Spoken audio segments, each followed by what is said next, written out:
J'espère que tout le monde comprend l'anglais ici. Okay, parce que this is going to be primarily in English.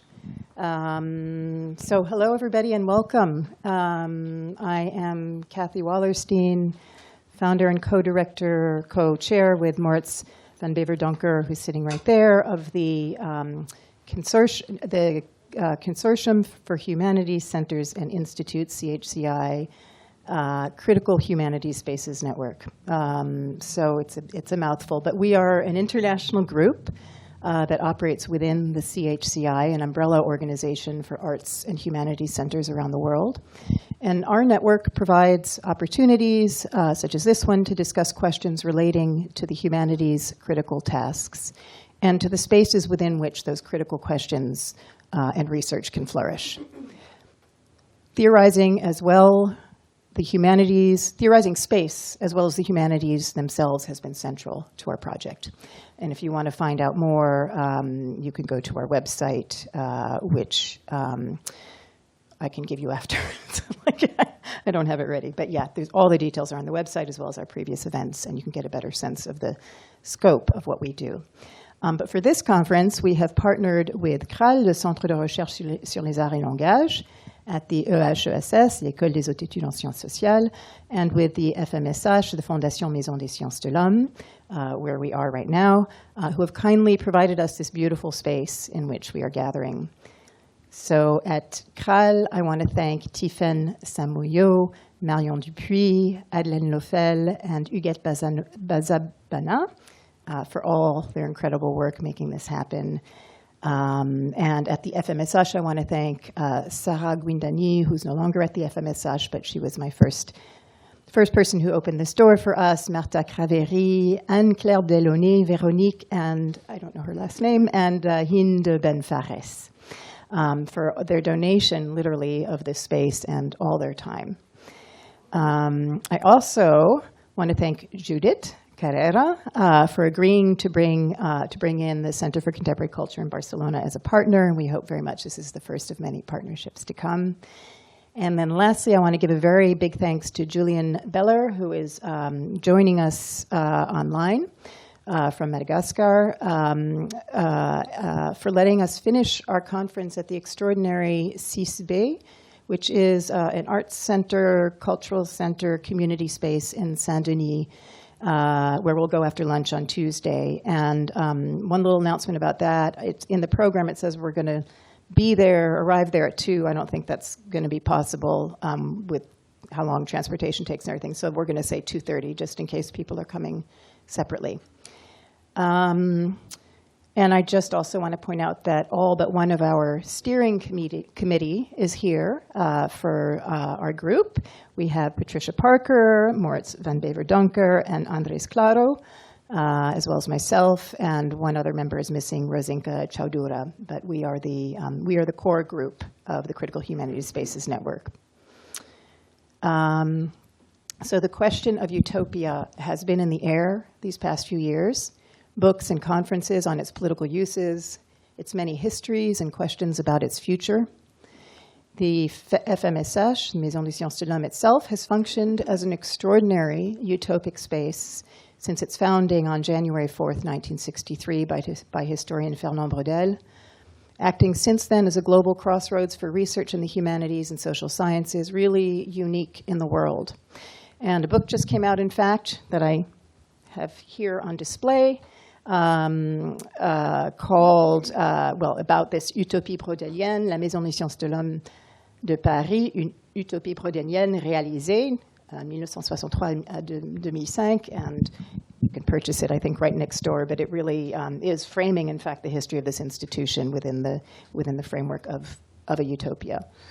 And I'll also say that the FMSH has had a long-standing collaboration with the EHESS, and I'm really pleased that this is a new iteration of that.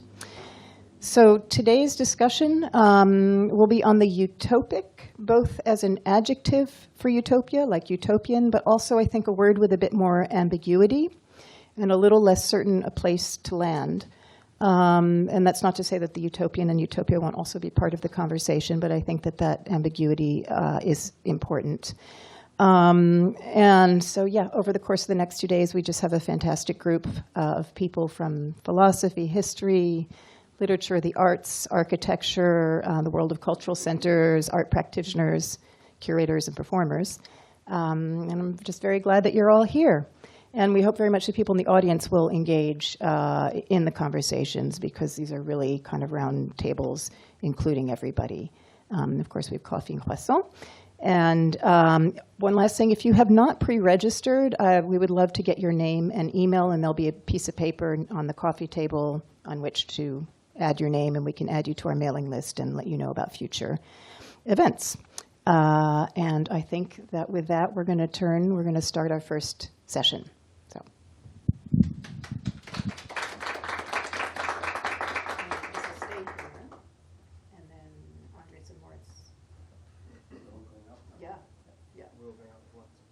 I think so, yeah.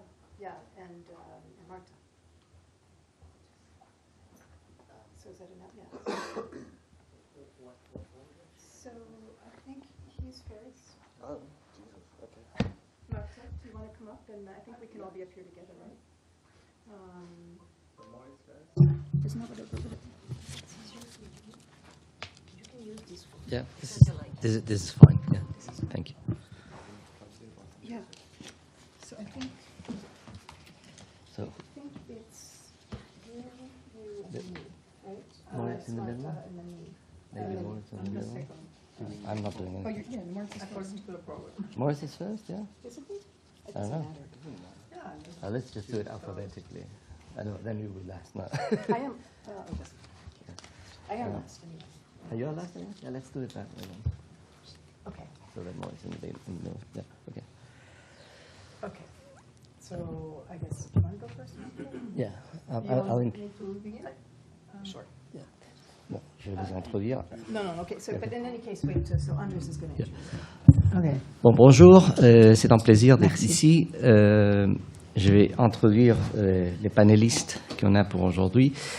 Je vais aussi tourner pour l'anglais parce que je pense que tout le monde va parler anglais ici. Mais encore merci au CRAL, encore merci à la Maison de Sciences de l'Homme pour l'accueil. So we're going to have in this panel, first of all, Marta Segarra, who is a research professor at the Centre National de Recherche Scientifique, CNRS, and a member of the Laboratoire d'études de genre et de la sexualité, LEGS, in Paris. She is also professor of gender studies at the University of Barcelona, and her current research focuses on biopolitics and the post-humanities.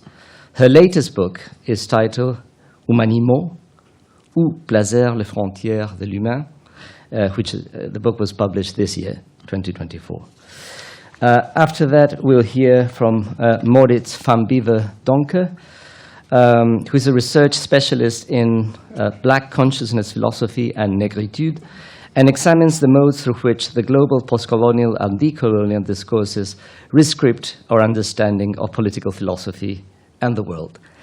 He also researches and teaches across postcolonial theory and aesthetics, African philosophy and literature, and contemporary South American and African history. His monograph, Texturing Difference, which appeared last year, if I'm not mistaken, is located at the intersection of postcolonial or critical theory, literature, and philosophy. It situates the nuanced intervention of the Black consciousness movement in South Africa within the international conjuncture of anti-colonial thought and decolonization. Moritz convenes a research platform in the CHR of new ecologies of the subject and is the principal investigator of EHESS postdoctoral project titled A Practice of Post-Apartheid Freedom. He is a lead researcher on communicating the humanities together with Professor Pramesh Lalu and convenes the lecture and discussion of Humanities in Session. Moritz is also one of the editors-in-chief of Africa Focus and was recently appointed as co-chair of the Critical Humanities Spaces Network of the Consortium of Humanities Centers and Institutes, CHCI, together with Catherine Wallenstein. Then Catherine Wallenstein, just PhD of University of California, Berkeley, writes on topics of aesthetics and politics, the body, desire, and transformations of the social, Wallenstein has been building and directing international initiatives, programs, centers, and networks in the arts and humanities and across disciplines and publics for 25 years. Most recently, she's the founder since 2021 and co-chair of the Consortiums of Humanities Centers and Institute Critical Humanities Spaces Network, consultant at the Foundation Maison des Sciences de l'Homme, and affiliated researcher at the Center for Humanities Research at the University of Western Cape, and more recently at the Centre de Recherche sur les Arts et Langage, CRAL, here at the École des Hautes Études en Sciences Sociales. Wallenstein has published articles in journals including Common Knowledge, Debate Feminista, and Fashion Theory. Among other projects, she is currently writing about the unmaking of bodily form in acts of world-making in the writings of Simone Weil, Baudelaire, Colette, Wilde, and the films of Claire Denis. She is based now in Paris. So I would give the word to Marta, if she would like to stand, and then we'll go this way. Thank you.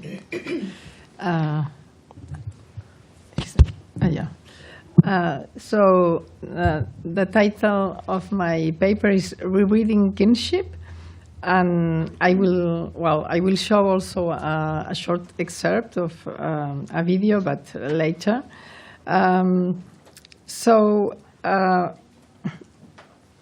Feminist movements and theories have reconsidered the notion of kinship and especially of family, an institution that is one of the most powerful factors of inequality based on gender and sexuality, since kinship grounded in heterosexual reproduction excludes indeed many individuals.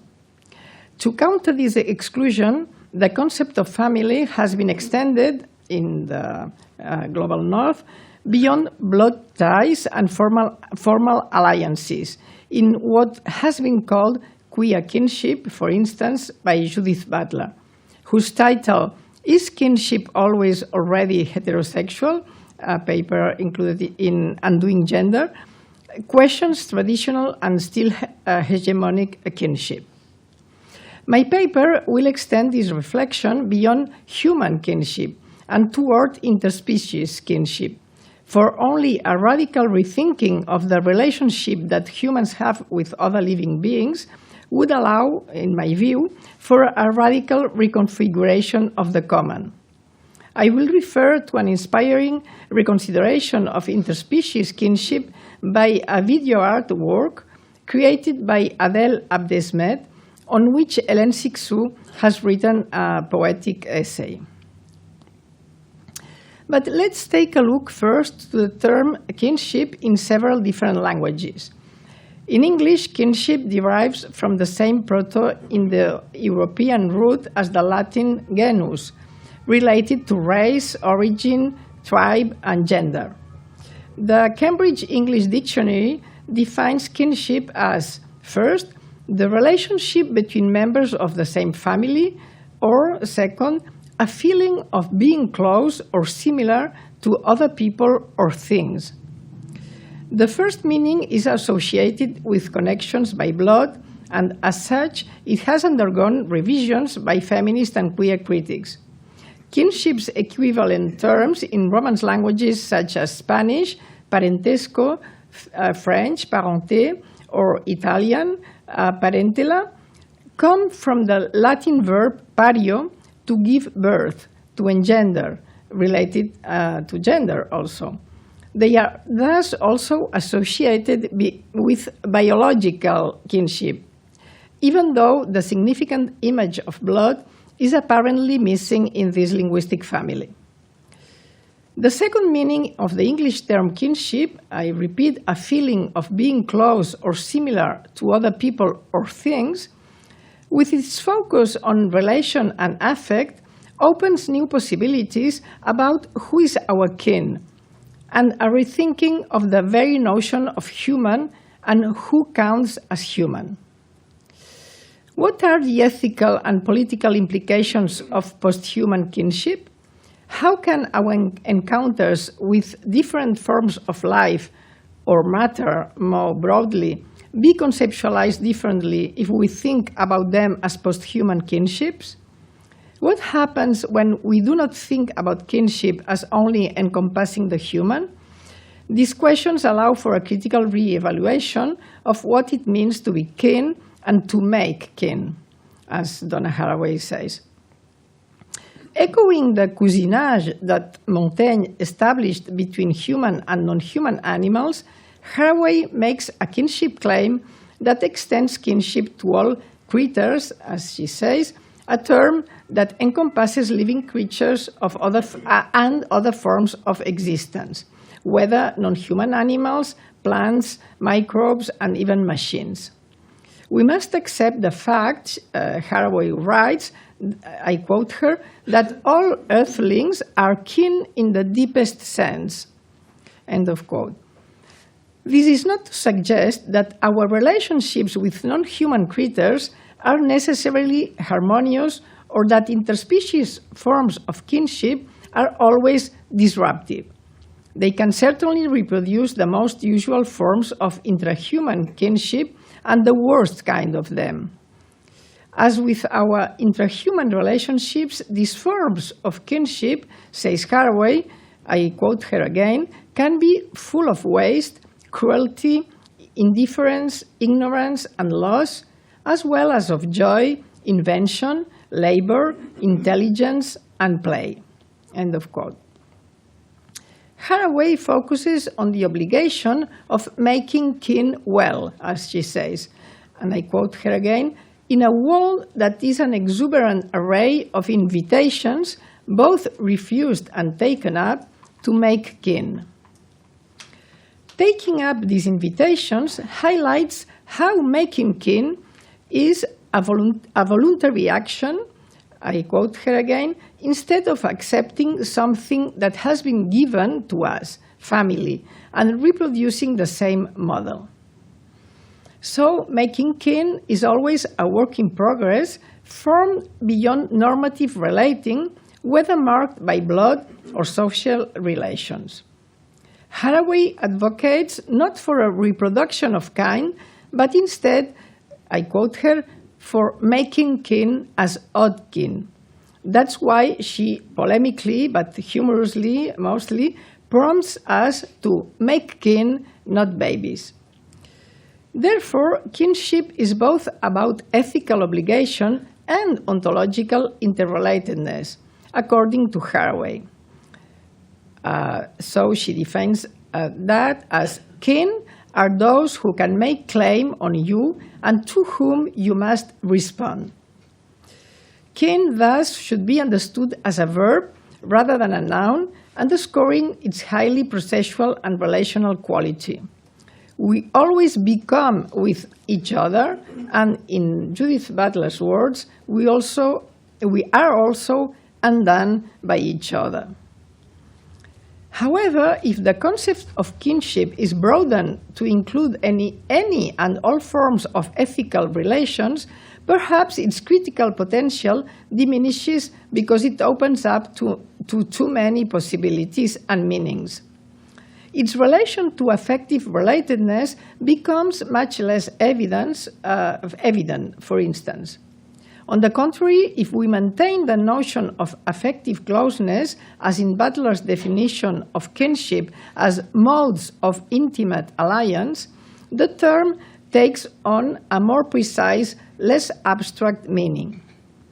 Francis Bartkowski, alluding to kinship between non-human and human animals, coins the term kintimacy, defining it as, I quote her, those who count and for whom we care, we designate as kin. Both in Butler's and Bartkowski's formulations of kinship, the term intimate, the superlative of interior in the original Latin word intimus, suggests that this relationship touches the innermost part of our interior, that which is deepest and hidden from view, such as guts and blood. Read this way, intimate bonds are always blood ties, although not in the usual heteronormative sense that has defined Western family relations for centuries. Moreover, alliance, in modes of intimate alliance, coming from the Latin alligare, ad and ligare, to tie, refers to the dependence that ties us to our beloved, which Hélène Cixous has metaphorized through the image of the telephone cord. Taking intimacy into account in our understanding of kinship necessarily relates it to the body. Intimacy has to do with the arousal of intense waves of affects and emotions. Making kin implies, therefore, the possibility not only of bonding, but also of wounding and being wounded. These wounds produce scars of intimacy, an image that Peter Tate invokes in reference to the scars that female tiger trainers in the 1920s circuses bore on their bodies. We can use this expression both literally and metaphorically, as Hélène Cixous again does in her text Stigmata or Job the Dog, in order to describe how kinship may cause wounds that eventually evolve into scars, which remind us that we are touchable, vulnerable creatures. Furthermore, to think of kinship and of making kin in relation to vulnerability and the eventuality of the wound is to conceive of kinship bonds on the grounds of their breakability, not as if they were always present and intact. As Judith Butler states, the breakability is the bond, not merely a negative eventuality of kinship relations. Interspecies, or more largely non-human kinship, travels the normative forms of kinship while leading to a better understanding of the threats posed by exclusionary immunitarian biopolitics. I will now turn to an illustration of the deconstruction of the hermetic boundary between humanity and animality, an operation that is not carried out by a philosophical discourse, in this case, but by a discourse that could be deemed poetic and artistic, of course. I am referring to a text by Hélène Cixous from her book Les Sans Arches, Those Without Arc, commenting on a video artwork by Algerian-born artist Adel Abdesmed. The video is entitled Lise, and it was created in 2011. This video, lasting 31 seconds and with sound, was shown on a big screen on the wall, on loop, for the first time in 2011 in a solo exhibition of Abdesmed's works at the Centre Pompidou. Later, it originated a protest by religious, mostly Christian, but also Muslim groups that considered it a blasphemous. Abdesmed recently said that this work could not be shown nowadays because it would unleash a hate wave, especially in social media. I will show an excerpt, a very short excerpt from this video. It only lasts some seconds. I don't know how to do that.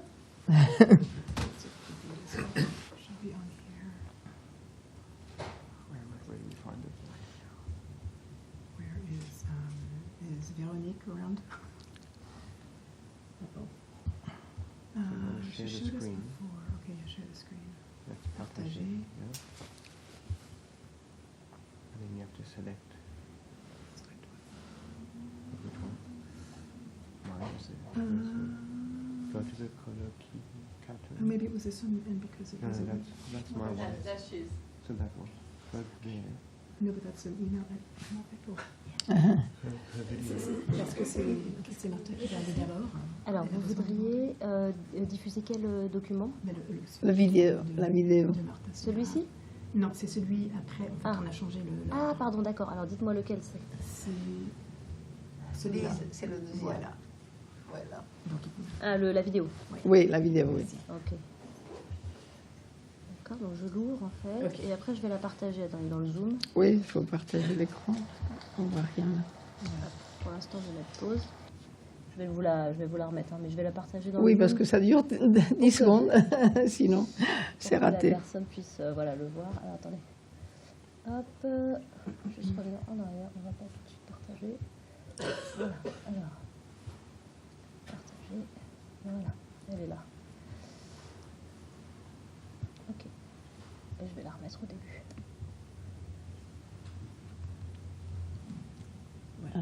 pas si ça... You can just press start when you're ready, I think. Yeah. Ah.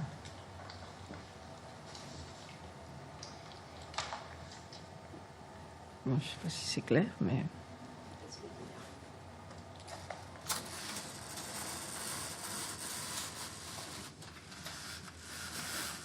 Vous voulez que je la remette? Vous voulez, je sais pas, est-ce que ça se voit ou c'est clair? Oui, d'accord. Donc, sorry. The scene of a young woman breastfeeding a piglet is shocking for many spectators. First of all, because it blurs the stable border between humans and animals. As it happens with sexual difference, what could be called species difference is often taken from granted, and its blurring provokes trouble.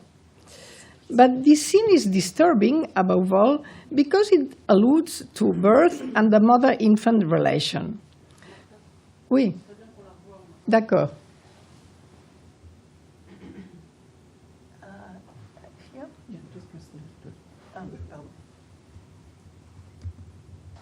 Okay.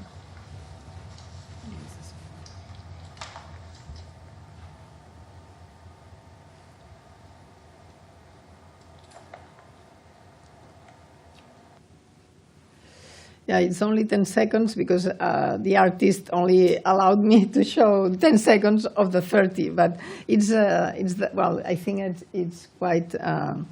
Well, the video shows that, as I said, a woman breastfeeding a piglet, and it has sound, so it's real. It's not fake, but she's really breastfeeding the so-called animal. So I said that this scene is disturbing for many people because it alludes to birth and the mother-infant relation. And for the immense majority of people, animals, says Cixous, are not part of the family. And thinking differently amounts to endangering, I quote Cixous, the world's order, this order that distinguishes the eaters from the eaten, like the masters from the slaves. And she concludes, resuscitating meat into baby disturbs consumers. Breastfeeding is usually an intimate contact between an adult and an infant of the same species, generally mother and child, but can also be an act of nourishment among non-related subjects. The scene staged by Abdesmed here suggests not only the possibility of friendship, affection, or even love between a human being and an animal, but also a sort of blood ties or a kinship that is not only symbolic or figurative, but biological. The choice of animal, a piglet, is also significant. The pig is one of the mammals that most closely resembles humans, as demonstrated by the heart and skin transplants that are performed using pig organs. But at the same time, this animal carries very negative connotations in many parts of the world. Dirtiness and impurity, physical and symbolic, which turns it into a food forbidden by 2 of the 3 religions of the book. Unbridled and abusive sexuality, as shown by the French translation of Me Too, Balance ton porc. The pig is therefore an outcast in Noah's Ark, as suggested by Cixous' title Les Sans-Arches, where she includes also comments on Abdesmed's drawings of street sweepers, people who do a very important but also an undervalued and even despised job. The sow is also seen as a terrible hyper-mother with a very large litter, but also able to eat her young because her hunger is legendary. Indeed, the pig is a figure of orality par excellence in a double sense. The pig is an omnivorous animal that eats everything to the point of cannibalism, it is said, and we humans eat everything from the pig, even its ears, feet, genitals, entrails, curdled blood, as shown by the saying, tout est bon dans le cochon, or in English, we use everything but the oink. Concerning Abdesmet's video, Cixous adds that this is a scene where one does not think, I quote her, does not calculate, one touches the other's body, one only gives, and one loves the other as oneself. I believe that Cixous is here alluding to Derrida's text, Eating Well, or the Calculation of the Subject, in which Derrida answers the question addressed by Jean-Luc Nancy and the rest of editors of a special issue entitled Who Comes After the Subject? Derrida claims that the rethinking of the subject is not tantamount to the subject's liquidation, as the question who comes after the subject seems to imply. Derrida posits that the subject, or the human, one may add, is more accurately decentered and displaced by new epistemologies inspired in Freud's, Lacan's, Heidegger's, or his own thinking. But that this does not imply the subject's demise. Replacing the subject, after all, rather means to reinscribe it, even if this leads to a different kind of subject. The question evolves thus to which is the place of the subject? Nancy tries to ask a different question, but to this second query, Derrida had cunningly responded in a previous dialogue with Christy MacDonald entitled Choreographies.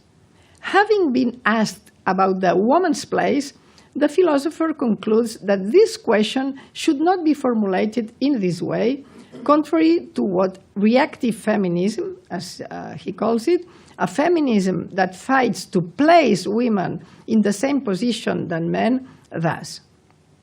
Derrida, and there is little doubt that he is influenced here by Hélène Cixous' complex and nuanced position about feminism, chooses, as I quote him, to challenge a certain idea of the locus, lieu, in the original French, and the place, a certain topography proper to Western metaphysics, which goes along with the idea of progress.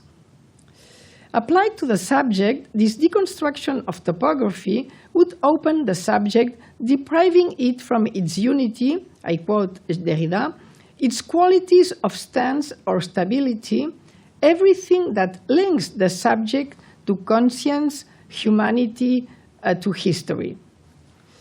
End of quote.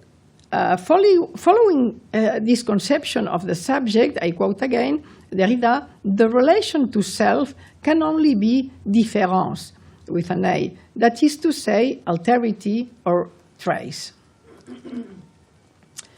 Hence, the who in Who Comes After the Subject does not necessarily have to be reduced to humans alone, since responsibility, which Haraway spells responsibility, that is, being able to respond, a backbone of the metaphysics of subjectivity, is not exclusive to human beings according to Derrida.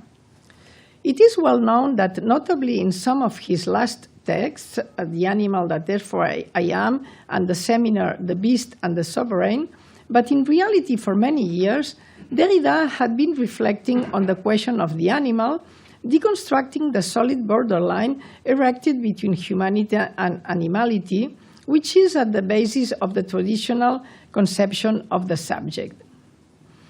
Therefore, the questioning of the essential difference between the human and the animal, pursued by current critical animal studies, has important ethical consequences, just as the questioning that came before had for individuals or minorities who had been excluded from the category of subject in their own right, such as women, non-Western people, particularly colonized people, or homosexual people.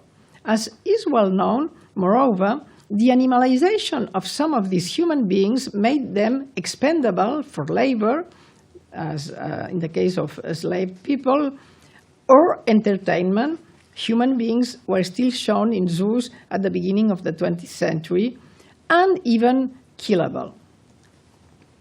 Furthermore, this classical subject is grounded on what Derrida calls a sacrificial structure based on the right to what he deems a non-criminal putting to death of beings who do not fit in this conception of the subject, especially so-called animals, but not only.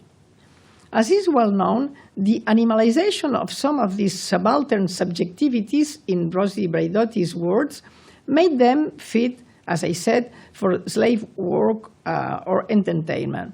However, Derrida stresses in Eating Well, this text, the association between man's sacrificial structure and carnivorism, which he identifies with, I quote him, a symbolic operation as well as a real eating habit. The philosopher alludes specifically to virile values linked to the traditional subject, stating that this subject's structure relies on carno-phallogocentrism. The addition of the suffix carno to one of the best known and most compelling concepts developed by Derrida, phallogocentrism, may be seen as a humorous or even playful touch, especially in a text that does not sustain vegetarianism, but quite the opposite. However, Derrida is deadly serious about the question of sacrifice and its association with the virile figure that is at the center of the subject, of its autonomy and authority. Carnivorism is not simply a dietary habit, but a pillar of many cultures, of our cultures, as shown by the biblical story of Isaac's sacrifice.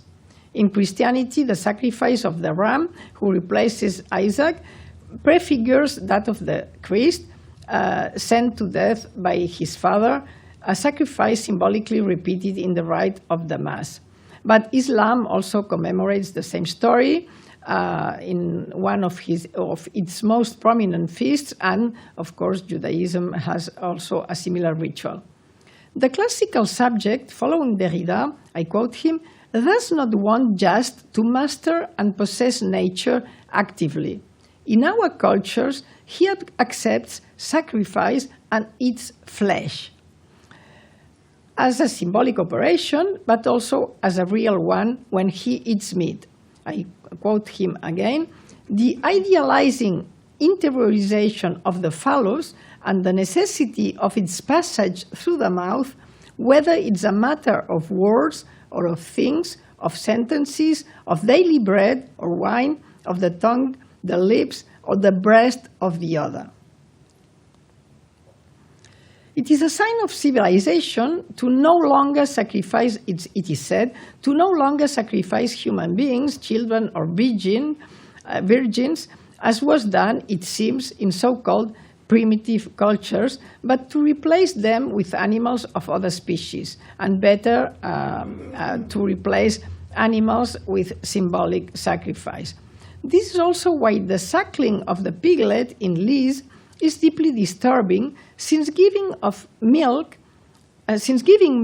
on the part of the human is the opposite of sacrifice, where what is shed is the animal's blood. Some well-meaning people who demanded the removal of this video of Abdesmed's exhibition some years ago were not mistaken after all. They identified it with blasphemy because they interpreted it as an image of the Virgin and Child. When I knew that, I thought they were wrong, since there is no direct allusion in Lise to religious iconography. And anyway, there isn't much iconography of the breastfeeding virgin. There is, but not many. But perhaps unconsciously, these people who were trying to censor Abdesmed's work were right, in fact. Lise presents an image that runs counter to the sacrificial structure of our cultures, especially our religious cultures. The question then may be posed as follows. Is it possible to make, as Derrida puts it, the sacrifice of the sacrifice, in this opening of the subject that does not mean its liquidation? Is it possible then to imagine a subject, and therefore a body, that no longer identifies with the virile figure and is no longer based on carno-phallogocentrism, the necessity of passing through the mouth of the other's breast, I quote Derrida, could then subsist in the circular relationship of breastfeeding. Indeed, Abdesmet's video and Cixous's text on it reverse the passage through the mouth of the breast of the other, thus blowing up the carno-phallogocentric structure that underlies the subject sacrificial essence. Moreover, this is done in both works through what Derrida, elaborating on Kant, calls the strange modality of the as-if, which is proper to, he says, the modern institution named literature, and its links to fiction, in contrast with the as-such, whose authority founds and justifies every ontology, as well as every phenomenology, every philosophy as science or knowledge. But of course, Derrida problematizes what might otherwise seem a facile distinction between philosophy or science and literature or art on the other side. Namely, I quote him, the precious distinction between performative acts and constative acts, or the discrepancy between philosophy as the place of truth and literature as fiction, as fake. Both Cixous and Abdesmet's works are thus powerful cries. In Cixous' words, speaking of Abdesmet, these works does not make discourses, an image takes flight before theory, before the thing is fixed in theorem. The body is still warm. This last sentence is especially compelling since it also alludes to dead or about to die animals featured in other Abdesmet's controversial works. Its meaning is thus literal as well as metaphorical, also conjoining the constative and the performative. We could thus conclude that by virtue of the performative force of the as-if in forming poetry or writing, in visual arts as in literature, Abdesmet's work, as well as Cixous' text building on it, achieve the sacrifice of sacrifice that philosophers such as Levinas or Heidegger, in spite of their powerful displacement of the classical subject, did not accomplish, according to Derrida. Derrida says that despite how influential their thinking was and continues to be, especially on post-structuralist theorists such as himself, these philosophers did not or do not sever ties from a certain traditional humanism, since they do not sacrifice, says Derrida, thus remaining deeply humanist, and some would rather say speciesist. To conclude, I would like to point out that affirming that the limits of kinship and therefore of the human community are not stable and hermetic, but on the contrary, permeable, and that there is a circulation of emotions and affects symbolized by this image of the blood ties, does not mean eliminating differences, assimilating the other, in this case the non-human animal, to who I am. In Derrida's words, it is not a question of covering up ruptures and heterogeneities, but of admitting, in my words, that in the intimate ties or blood ties we have with human and non-human animals, there is always a part that, I quote Derrida again, that must remain non-reappropriable, non-subjectivable, and in a certain way, non-identifiable. The question I ask myself to conclude then is it possible, or more precisely, will be able to make an alliance between human and non-human animals that is not based on sacrifice? Is this utopia possible? This remains to be proven. Thank you.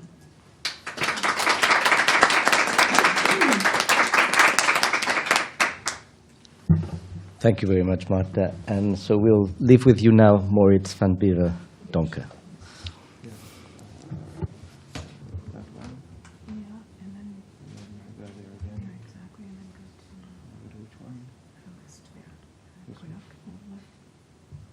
Yeah, well, actually, yours is right there. Yeah, you're right. Just go there.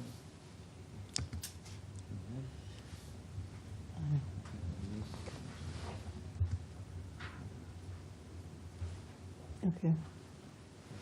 Yeah. It's okay.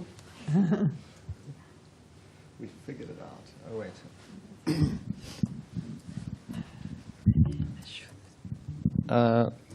I think I'll manage. Morning, everybody. Thanks, Andres, for the lovely introduction.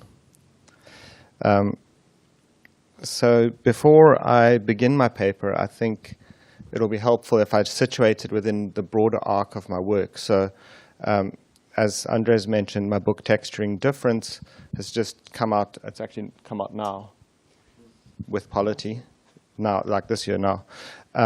But at its core, that book is about the problem of race as it structures the world and about a philosophical response to that. It is, in the strongest sense, an exercise in learning to read as a method of learning to learn from below. It's a practice or a disposition of abiding that I learned from figures like Joan Scott, Hortense Spillers, Mudimbe, Spivak, Winter, and Kadri Ismail. It's not, however, a book about escape. Rather, it asks what a freedom that comes after race might look like, and what is involved in ordering a terrain on which such a freedom could arrive. It reads that through the lens of black consciousness in South Africa.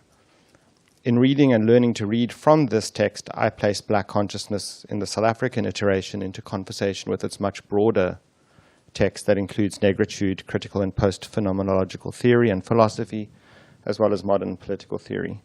And this paper is a part of a project called Technically Human that seeks to extend that initial intervention, beginning from a scene in one of Livingston's diaries, that mad Englishman, where he presents technology as the savior of the African, in his words. My project tracks both how race has been incorporated within technology and the practices, the technes that might undo it. To be clear, technology is not only a technical object, it is our imagination of the human, our disciplines, the techniques of governmentality that marshal all of us, and it also produces the barbarism across the Atlantic. So, my paper, which is titled In the Press of History, or Between Yes and No. And I have an epigraph from Frantz Fanon's Black Skin, White Masks. I'll quote that. "The I posits itself by opposing," said Fichte. "Yes and no. We said in our introduction that man was an affirmation. We shall never stop repeating it. Yes to life, yes to love, yes to generosity. But man is also a negation. No to man's contempt, no to the indignity of man, to the exploitation of man, to the massacre of what is most human in man, freedom." The date 27 April 1994, referred to as Freedom Day in South Africa, has been designated as the marker of the moment of transition from apartheid to post-apartheid South Africa. As the marker of the first free and fair elections in South Africa, this date's significance is both structural, heralding a new articulation of law's continuity that now seeks to enshrine difference through inclusion, and epochal, promising a future defined by something called freedom. Freedom Day places the defining adjective of this transition before us as a question. What is freedom, and what is our understanding of time that marks such a production of difference? Is freedom something that we enter into as a condition, a horizon that we cross? In other words, something measurable, quantifiable in a neoliberal calculus of value? Once we were not free, now we are free. Or still as a condition, but now as the resolution of the division of labor, of the fundamental distinction between material and mental labor that shapes the emergence of ideology? Or on the other hand, what possibilities might inhere in thinking freedom, not as a condition, but as a quality? Freedom not as something that has only been entered into, but rather as something that might mark a mode, a way, a relation, a site of abiding. In what follows, I'll begin to sketch out a sense of what such a quality of freedom might entail through touching on what has been called the critical edge of black culture, before exploring the force of that edge through the creative pedagogical practice of the South African sculptor Johannes Sekhokhela, and the critical line of what we might think of as Fanon's method. Okay, so the first part of my paper. In her 1988 essay, Moving On Down the Line, Spillers sets out to elaborate a political attitude that might be adequate to the urgency of thinking freedom, an urgency that stems from the weight of the lived experience of blackness through transatlantic slavery and the aftermaths of civil war and reconstruction in the US South and into our present. Her essay begins from the spatial architecture that produces a certain reading of the human in relation to church and God. Her specific example is of Milan's Cathedral of San Carlo and the performativity of looking that the space places on the human subject. The architecture draws your eyes to the dome, which you need to lie supine in order to view. In other words, this act of reading becomes performative of one's position in relation to the church and God, not questioning, so supine, if not fully prostrate. Reading in this instance, for Spillers, emerges as a posture, in a similar manner to that described by Fanon in Black Skin, White Masks. This reading fixes in place, reifies. The visual here becomes a haptic field of lived experience. Spillers, however, in attending to the question of reading in the US context through an understanding of resistance, immediately turns from the visual spatial to the oral, arguing that the African American ear takes on the function of reading, as the churchgoer in the African American church learns to hear double, in a clear echo of Du Bois's double consciousness. This double hearing that can read the undercurrents of what is given in a religious sermon, that can read what is not said because the instruments of power that control publication will not allow it, is what Spillers refers to as a thickened reading. The work of abiding by the multiple cuts of the line, in particular of the dash that slices into the subjectivities produced through the marker African-American, a marker that is not immediately heard unless lived. In other words, it is, differently but in common, the haptic field of lived experience that shapes what might be understood as reading with the ear. I refer to this as a cut following Spillers not only because of the separation that it imposes, bodily, metaphysically, but also because the reading that Spillers asks for, a critical insurgency as a posture of reading, has to take cognizance of both the potentiality that this line enables and the weight of its imposition, of its fixing in place, its reification, to quote Césaire. Lines, as Mudimbe reminds us, are explanatory codes. What is the work of reading a line of this dash, and what can this teach us about how we might understand freedom? Quite critically, it seems that there is no inherent good in this practice of reading. In other words, such a hearing double is a plausible strategy for adoption against what we might generally consider a broad left politics. In Spillers' work and in my broader work on black consciousness as a philosophy, it is the double work of abiding by this posture of reading that includes the imperative derived from the cut of the body, the weight of blackness that turns us reading towards a good, towards freedom. This is about tactility, the field of the touch. We can begin to work this problem out by following the line, as it were, to Nahum Dimitri Chandler's reading of Du Bois in his book X, The Problem of the Negro as a Problem for Thought. Recalling that Du Bois begins his autobiographical The Souls of Black Folk with a preposition, between, Chandler argues that attending to the trembling of the intervention, the simultaneous raising and destabilizing of boundaries that the preposition makes possible, offers a strategy. The preposition, he suggests, resonates with blackness. As a signifier, blackness requires whiteness to produce its meaning, which leads Chandler to call blackness a project of white purity.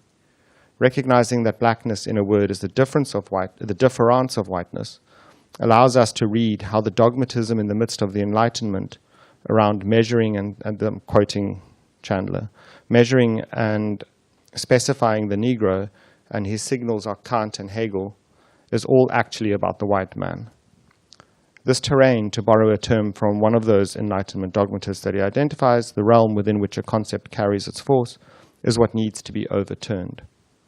The double consciousness that is so readily identified with Du Bois's intervention is not then only about the black man's location in society, how he sees it and is seen in it, but is also about a practice that might destabilize a terrain, a practice that Spillers attempts to work out.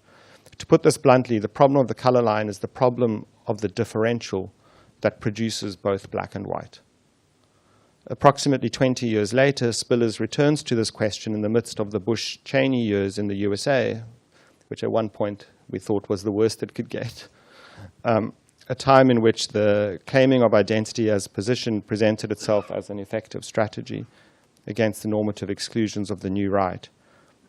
And here we might begin to understand some of the complexity of the idea of the press, to which I will return later. History also insists.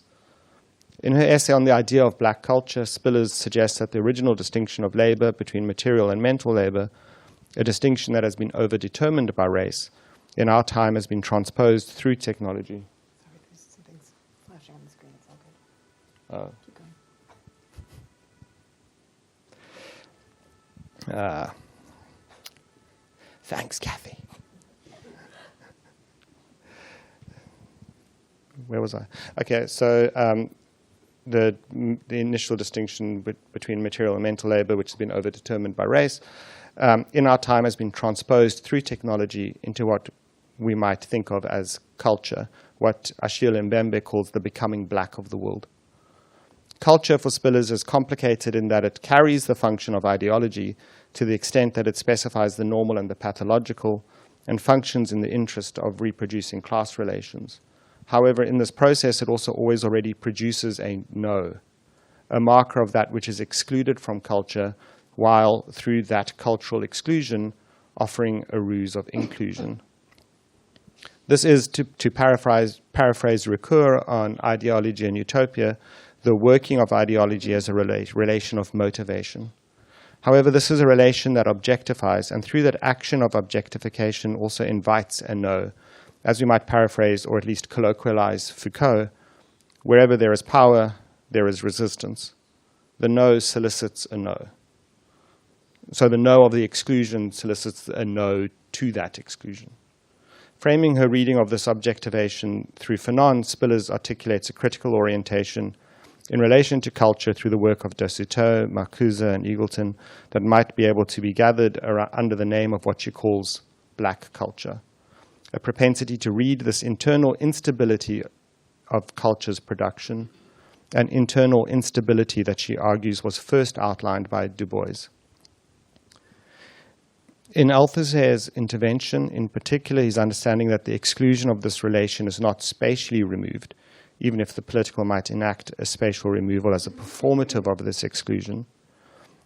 Rather than outside, the excluded in Spillers' reading of Althusser is the made invisible of the visible.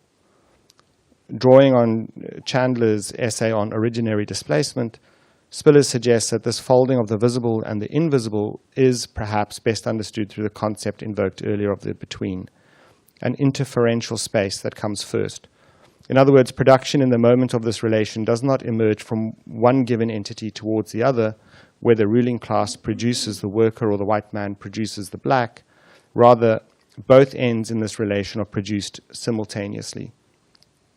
Spillers' model for thinking this making invisible as the visible is marked in the condition of scotoma, dark spots in one's vision that the eye sutures over. This interferential non-place is what Ricoeur names as utopia, and offers itself as a site of subjectivation from which the response, the contradiction, indictment, refusal, can be articulated without offering a return of the same. In short, it might make a difference possible. How is this interferential non-place to be understood as utopia? The sense of utopia, where it does not indicate a future condition or place, but rather that which has been made invisible in order to make this world visible, is integral to what Sylvia Wynter has described as the work of reimagining as a world. In a short essay, Do Not Call Us Negroes, Wynter is addressing the slide into position through hardening racial and ethnic sensibilities, and the crystallization of this through the liberal impetus towards multiculturalism. Rather than focusing on racial or ethnic difference as the ground from which to oppose the system, and she's particularly writing about school curriculum in California, Winter suggests that the issue to confront is not ethnicity, but the alterity imposed upon the group by the politics of representation. This imposition of alterity produces the subject in its reified particularity as part of the dynamic between normalcy and alterity.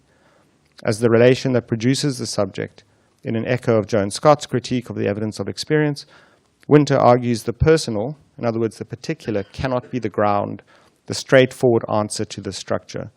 Rather, to critique this system, she argues it is necessary to learn from the non-place, the liminal, the outsider, the perspective, the invisible, that can empower us to free ourselves from the categories and prescriptions of our specific order. In short, we need to learn how subjectivities are produced. For Winter, racial and ethnic identities, although lived and therefore real, they touch each of us, are fabricated out of an interferential non-place that implies a plethora of multiplicity. A non-place that she names, following Ricoeur, as utopia. That work of fabrication can be undone, not along the lines of its fabrication, but through attending to a point of view that is nowhere. Freedom in this formulation cannot simply mean a recapitulation of the model that has been culturally given. As Gary Wilder phrased it in his Freedom Time, it means acting, and I quote, as if alternative futures were already at hand, exploring the fine line between actual and imagined, seeking to invent socio-political forms that did not yet exist for a world that has not yet arrived. Importantly, however, this is not about positive thinking. Rather, it's the hard work of giving the force of discourse to an undercurrent that is read and abided by through a posture of critical insurgency. This non-space, and more pointedly, this posture of reading that space, which Winter and Spiller's name as black culture, is saturated by historical possibility, where black culture as the reclamation of the critical edge, in Spiller's words, as one of those vantages from which black culture, might be spied and no longer predicated on race, has yet to come. Black culture, the name is that which is not yet, and yet always already. Black culture, then, as a name for freedom as praxis, as a critical posture that sets to work in the wake of slavery, ontologies of race and gender and other violences, like apartheid, that have produced the state and the state of our conjuncture. In the second part of this essay, I'll explore the potentialities that are inherent in abiding by the itineraries of our conjuncture, so as to consider how we might learn to learn such a posture of reading. It's not straightforwardly about return or reclamation, but rather about producing rupture.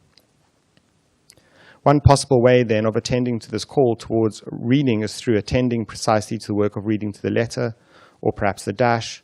This is about sound, but also about the touch, the haptic conditioning of all our senses.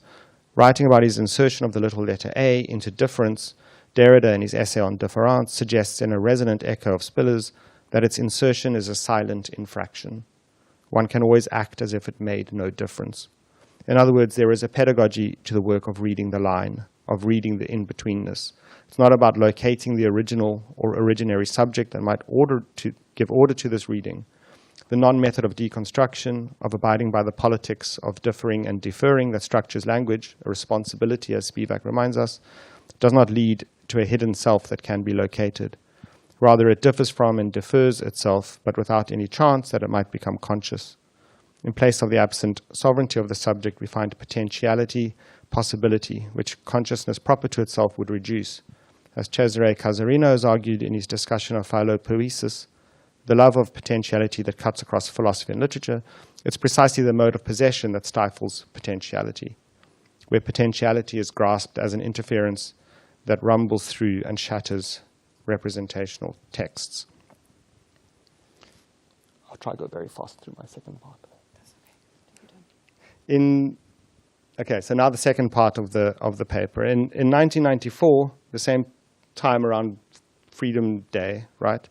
South African sculptor Johannes Sekhokhela produced a series of scenes. I'm just going to put one of them. Does that work? How do I go to the next page?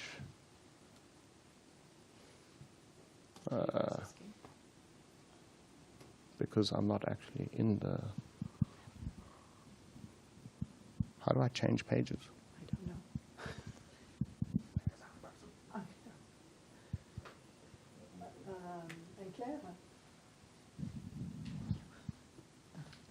Sorry, we can catch up with the print. It's going to be easier when you can actually see the artwork I'm talking about, but that's okay.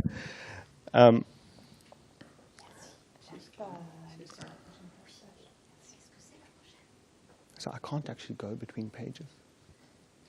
You can't go? No. Really? Well, it's not letting me. Oh, there you go. That's the next one. Oh. What did you do to do that? Oh, yeah, you use the thingy down there. Okay, cool. Oh, just this one. Okay, but can I go backwards? All right. This one.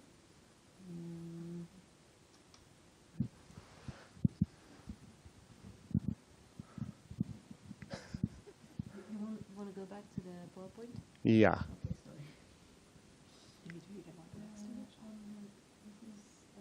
No, it's in the PowerPoint. Then. This one. Yeah, but I want to go to the second slide. That one. Should we just leave it like this? Can they? Leave it like that. Oh, they can't see it. It doesn't help. Share the whole screen. I will share the screen. Yeah. It's better. Yeah. No link. That's fine. And they can Yeah. see that. Yeah, that's fine. I don't know why it doesn't go. with But the- now I can just click on the one yeah, on the left, Yeah, that's better. right? Yeah. Okay, Yeah. that's fine. Okay. Sorry. Okay. After that this brief intercession, let's continue. So in '94, South African sculptor Johannes Sekhokhela produced a series of scenes to mark the transition from apartheid to post-apartheid. His practice is to carve and then paint with careful detail miniature wooden figurines that are staged around scenes of life, often compared and contrasted with the work of Jackson Hlongwane. Many of his scenes are miniature to the extent that the characters would fit in the palm of your hand, and have been increasingly painted with exquisite detail. These figures are often produced as religious types and carry a self-identified political force. I call these scenes precisely because they are staged as though participating in a scene of a play. They are pedagogical, aiming to instruct the viewer to develop a religious and a political sensibility. One of the most well-known of these scenes that mark the transition into the post-apartheid is this one behind me, entitled Apartheid's Funeral. And you can, I think, see the detail from your seats on that he's done with the carving. And this is about 15 to 20 centimeters tall. Where apartheid represented, so in this scene, apartheid is represented by the coffin, which is stuffed full of documents and is in the process of being buried. Made in 1994 during the build-up towards what is now Freedom Day, the figures in the scene both grieve and celebrate. Everyone must bury apartheid, he would say. There are the three old men of apartheid, those who conceived and instituted its dream. You see the one standing in between the priest with the Bible in the hand and the one who's got the crucifix.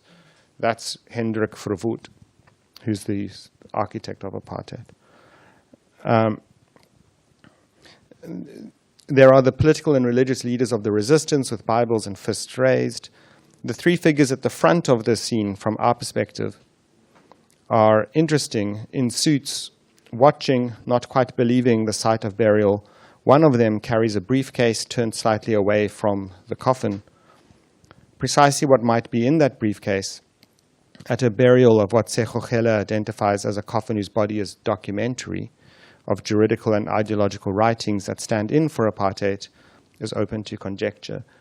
Produced as it was in a time where the negotiations around the formation of the TRC and the possibilities of mourning that this might entail were beginning to be opened up, this scene offers itself as a pedagogical moment in the act of reading. It allows a viewer to read the lines of resistance, the lines of struggle, and the future pitfalls of those lines,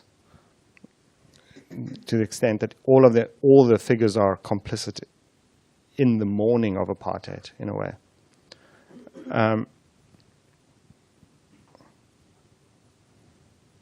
And the burial of apartheid opens onto the scene, which includes the documentary impulse of photography. You see the photography on the left, the photographer on the left. within its view, suggests through its shadows the impossibility of documentary evidence. The photographer aims into the light. The shadows, either of dawn or dusk, imply a casting of guilt across the field. This would be Nietzsche's, the no shadow, no guilt moment. Inhuman, all too human. His characters, it would seem, are not racial.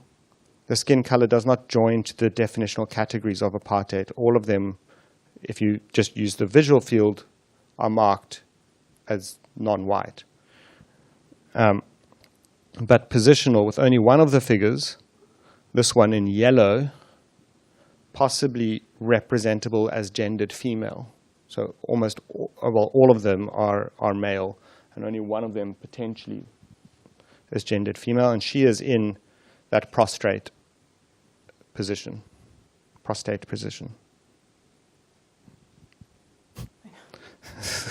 The scene from which this paper receives its title is the history press. And I thought it was going to be so easy. There we go.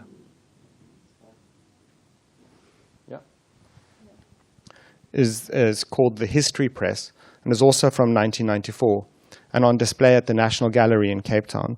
This scene forms a central pivot around which the exhibition, Breaking Down the Walls, 150 Years of Art Collecting at EHESS, is installed. Placed on a pedestal in the middle of the room, this miniature scene, 20 centimeters tall, could easily be missed. Viewers in the exhibition are directed towards the walls, and you'll see them in a later image, where colonial and post-apartheid art are displayed in quite jarring juxtapositions. You can see this in the background of those photos later. Yeah.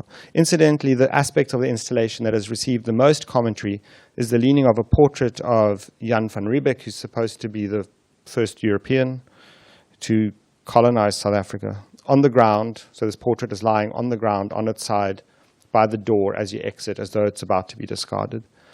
And this installation has produced responses of disgust in both directions.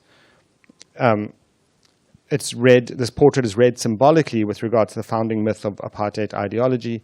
And so it's interesting that that's the scene that people get upset about.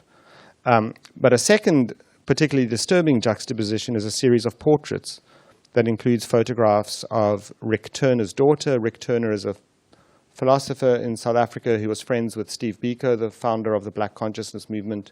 And he was assassinated by the security police 6 months after Biko was killed by the security police. He was shot through the lounge window in front of his daughter. So her portrait is placed next to the portrait of Eugene de Kock, who was the leader of a unit called Vlakplaas, which was one of the secret police death squads in South Africa. These juxtapositions of signified content and of form are intended as a method to break down the walls, to work against the separations that produced the collection and its different priorities during and after apartheid, but also of how art and politics is thought and encountered in our present. What then is the role of the history press in the center of this exhibition? This scene no doubt draws some of its force from here, from the emergence of the printing press. The printing press, as is well known, is understood to be one of the key interventions that drove the birth of the modern era through literacy, and it emerges in conjunction with colonialism. Its core intervention is one of speed and accuracy, thereby allowing information to spread more rapidly and a greater accessibility to reliable knowledge. And it became increasingly challenging for authorities to limit the circulation of non-sanctioned knowledge, as the speed of reproduction outpaced the capacity of censors to limit their spread. This is also not simply an inherent good, the speed of reproducibility, as the US teaches us today. The emergence of the printing press is also credited in no small part with the reach of the scientific revolution, as it made the extension of mathematical and scientific formula through reliable mechanisms relatively accessible. We all participate in this history when we type on our keyboards, when we change case, not unlike how we cathect Europe when we adjust our watches and check the time. One of the most interesting aspects of the printing press in my reading is its mechanism of unpredictability. And Jennifer Roberts' series on the history of the printing press and its use in fine art is really instructive on this. A system that hinges on faithful mechanical reproduction nonetheless has a moment of invisibility inscribed in its print. Once the type is arranged, the ink applied, the press is activated. In that activation, it is impossible to see what the press produces until it emerges as printed. This hidden moment of possibility has been the subject of several artworks, which I don't have the time to go into now, but with which Roberts does engage. What is intriguing for our reading of the critical edge of black culture and its connection to freedom is the sense in which, if the structure of the press holds, the output will be as is given within its terms. But if the structure does not hold, if something in the non-place, the invisible site of its reproduction is shifted, the outcome is open. The press, as mechanism, of course, intrinsically has to do with the transformation from one state into another. Think of the wine press or the clothes press. If we look in the Oxford English Dictionary, apart from gaining a headache, we learn that press has to do with the application of force towards a particular end. It really is. I mean, that's miniature. Yeah. This force can be physical or insubstantial, not unlike the time through which we cathect the long history of colonial appropriation and which directs our activity, our encounters. This pressure changes states, transforms from solid to liquid, rough to smooth, relaxed to anxious. It also puts us to work, even producing effects that we do not want, forcibly enlisting us, sometimes forcing us not to work, to remain in stasis.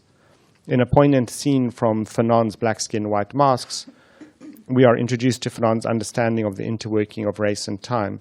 In his chapter on the lived experience of the black man, and it's noir, not yet nègre, this chapter marks that shift. Fanon recounts the phenomenological understanding of how a person locates themselves within space through the operation of a corporeal schema. This is a schema that allows the operation of the self through the body in space so as to make the realization of desire and futurity possible. This example is fractured by the more poignant and memorable scene on the tram in which the body schema that hinges on the ability to see yourself as a project of action in the world is replaced by a racial epidermal schema, what John Khalifa refers to as the moment in which skin becomes the crystallization of history. In Al-Sajji's formulation, what this crystallization achieves is a signification of a historically located script. Those marked through blackness are always fixed in the past, expressive of a static culture, a forgotten history, a missed potentiality. And this is her argument. History in the scene becomes a weapon, presses against the scene in Fanon's writing, presses against the black person as such, locking them into their skin. At the same time, as Fanon reminds us, it also begins to give a semblance of hope, negritude. We know where, for Fanon, the use of negritude within the confines of this entrapment leads, and he's extremely critical of that line. But as a method of escape, he suggests, perhaps it invents a new possibility.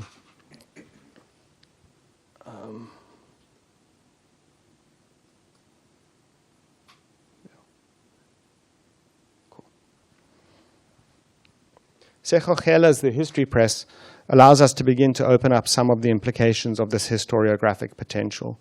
First, it is important to note that he names the scene in the singular.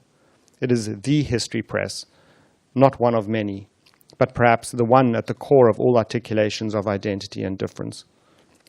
In other words, there is something in the scene that could be read as being in common, if differently. The press has two operators. One figure turns the wheel of the press. He's the one. It's almost golden. Dressed in a luxurious robe, this figure is clearly part of the established order of the clergy or the stewards of the realm.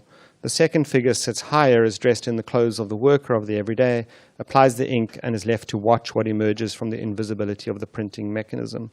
The first figure sees the image that is to be reproduced. Here it's an image of King Alfred and the dates that correspond largely to the first raids by the Norse in England up to the beginnings of the emergence of Wessex as the birth of England.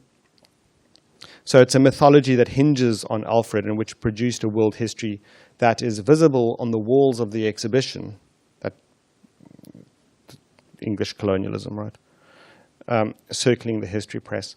But what is significant is that the one watching the printing is not in a position to validate the production of history. The one overseeing the production, literally making it possible through their stained fingerprints, and we should hear Césaire's empreinte digitale in this, is participating in this mechanical reproduction blindly. Simultaneously, the one who sees the prototype does not see its reproduction. And yet the press literally presses out a fixed history, a crystallization that orders historical time. Sechogel's scene, it seems to me, asks the question of what possible future the history press might crystallize now for us. Power produces the press of history. The material labor of millions instantiates it, but neither sees its arrival. If this scene produces the line that makes the juxtapositions of the exhibition that breaks down the walls possible, then what potentialities might, through attending to the history press, open for us now? It is at this point that I want to return to the epigraph with which I framed this paper. Fanon, concluding his final chapter on the black man, now nègre, and recognition, recalls the in-between that structures the intervention of Du Bois as Chandler and Spiller's read him. Fanon says, the I posits itself by opposing. Yes and no. We said in our introduction that man was an affirmation. We shall never stop repeating it. Yes to life, yes to love, yes to generosity. But man is also a negation. No to man's contempt, no to the indignity of man, to the exploitation of man, to the massacre of what is most human in man, freedom. It should be quite clear to readers of Fanon, and from my reading of The Critical Age of Black Culture, that the negation that Fanon names in this moment is akin to the no that is solicited in the moment of objectification. It is the no that demands a different articulation of man, a different possibility of difference.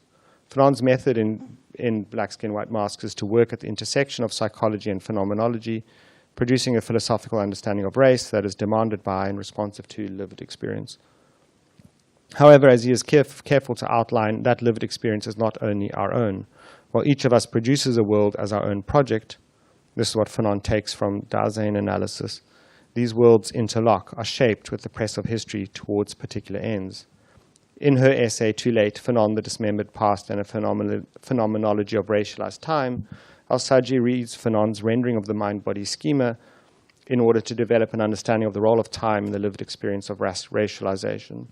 The distinction that Al-Sajji marks between the mind-body schema of the European and the racial epidermal schema that confines the black man is one of time.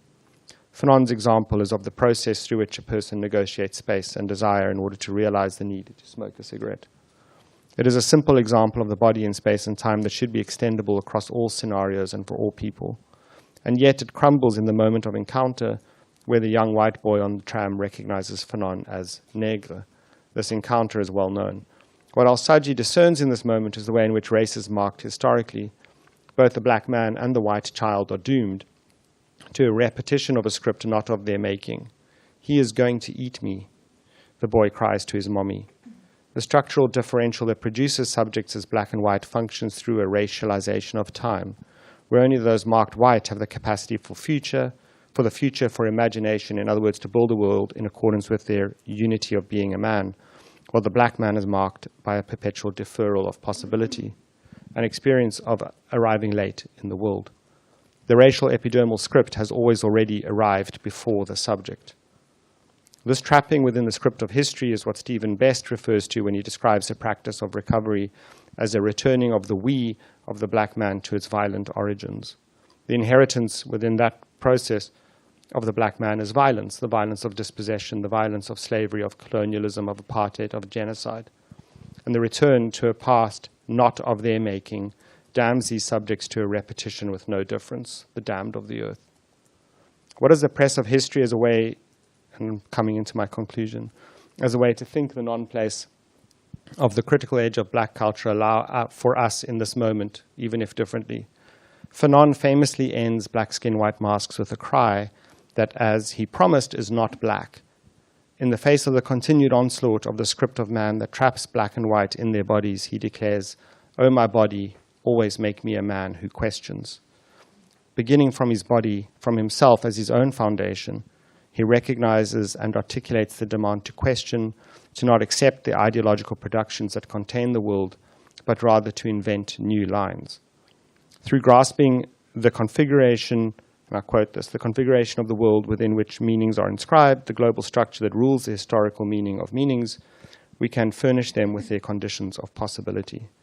Such a process, which Winter calls a new literacy, enables the possibility of learning from the utopic non-space of inventing the new.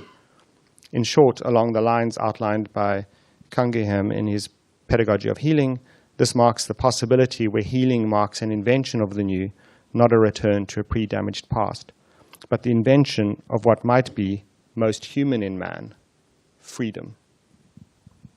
Thank you.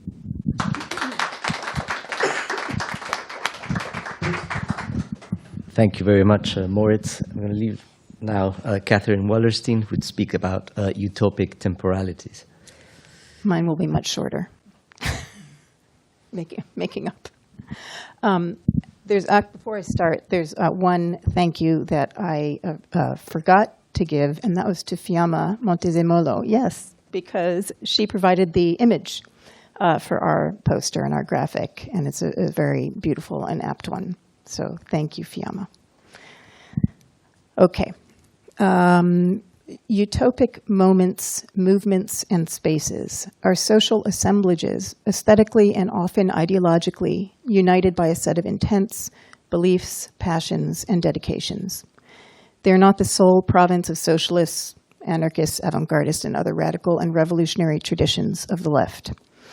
Indeed, there's a case to be made that the radical right groups in the U.S., which we now must contend with as never before, here in France as well, and are on the rise and elsewhere, and religious extremism everywhere carry elements of the utopic.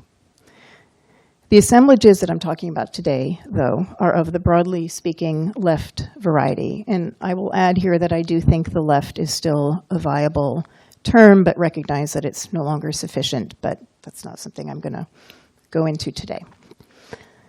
So this is not a time of great hope.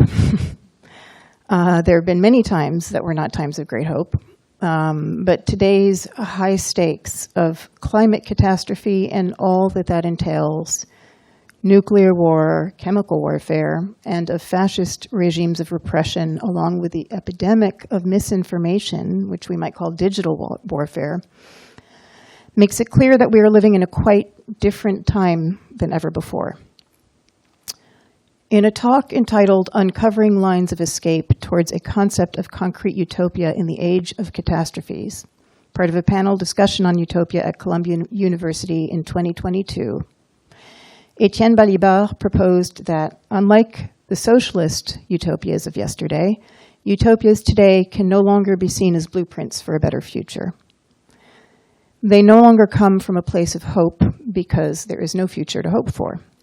He said, I quote, "Although we have a strong and very anxious feeling that we live today in a context of imminent catastrophes which threaten our lives and liberties, deriving from the extreme developments of an unbound capitalism, the major catastrophes that we are concerned with seem to involve a condition of impossibility for the formulation of and implementation of utopian projects."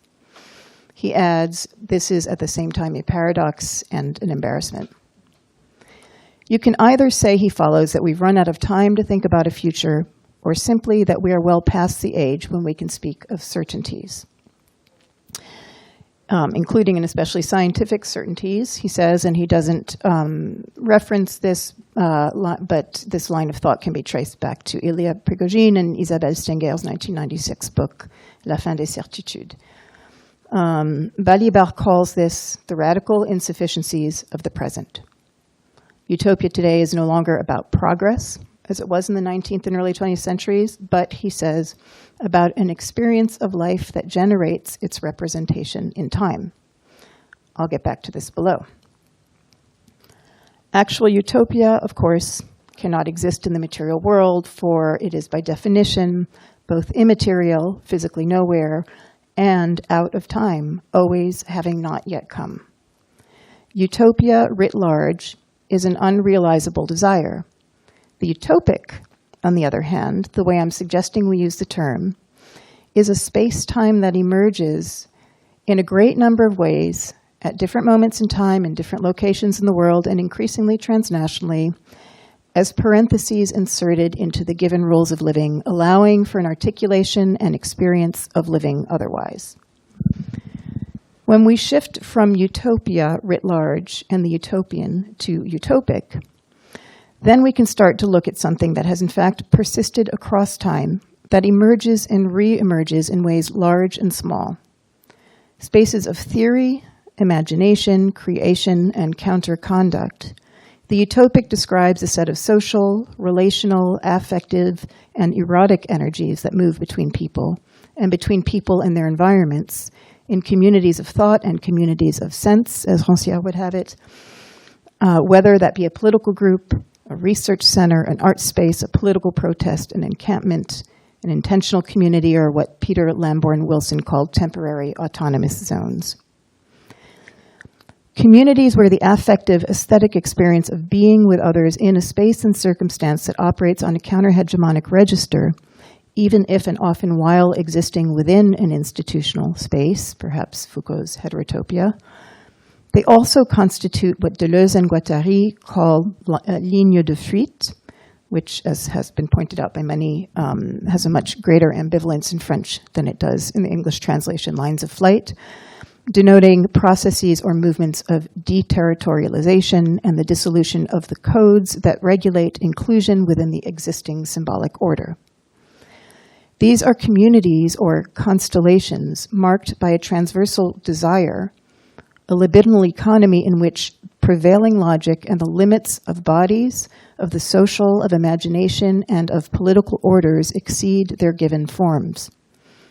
Here there's much to learn from contemporary queer theory, such as in the work of Paul Preciado, who dismantles every notion of the natural body and offers us instead a constellation of body, technology, and each other.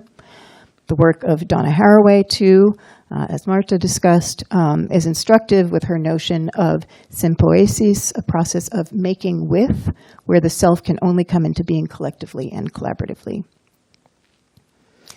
Utopic eruptions, as we might call them, or interruptions, have, as I was saying, emerged across a spectrum of historical moments and locations, and in a number of different forms. There are political and activist eruptions or anti-systemic movements. In the last 150 years or so, examples have included the Paris Commune of 1870-71, and moving forward to the global uprisings of 1968, the eruptions of the Arab Spring, of Zuccotti Park, and of Occupy Wall Street, the latter two of which we'll be hearing more from tomorrow by Ozga. Then there are places and cities which have harbored a global left, where groups and individuals from different parts of the world crossed paths and cross-fertilized. In the 50s and especially 60s, capitals of newly independent African states, Accra, Algiers, Cairo, and especially Dar es Salaam, became vibrant cosmopolitan crossroads for left activists from across the world, looking to learn from each other and to shape a new kind of political engagement not subsumable to the nation state. That was an extraordinary period, deserving a lot more attention, and it laid the groundwork for others to come. There have been countercultural meccas, Tangier, Greenwich Village, particular bookstores, parks, jazz clubs, and so on. And there have been concrete experiments in alternative social organization, the Paris Commune again, the Zapatistas, whom I will talk about more below, the Kurds in Rojava, and many more. I'll continue. There are communes and communities of people redefining kinship, particularly in feminist and queer communities. There are cultural centers, art spaces and collectives, festivals, book fairs, and so on. And of course, there's the university, which Edward Said has called the last utopia. And there's an enormous amount to say about that, especially today and what that means today and for the university of tomorrow. And I'm not going to talk about that here very much, but we can perhaps talk about that in the question and answer.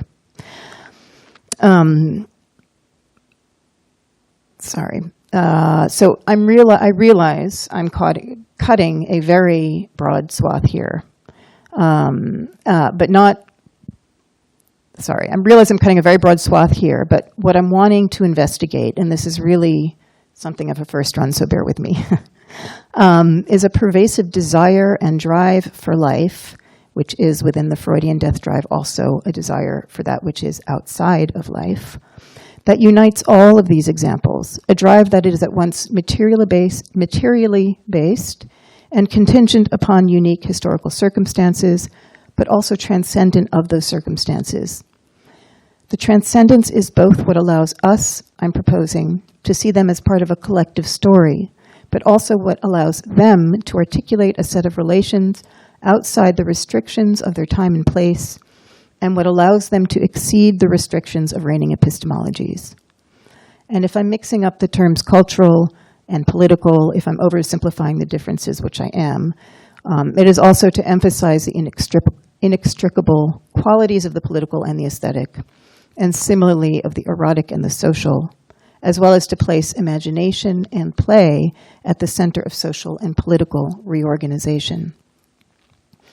So I have 4 interconnected points to make briefly. The first has to do with temporality.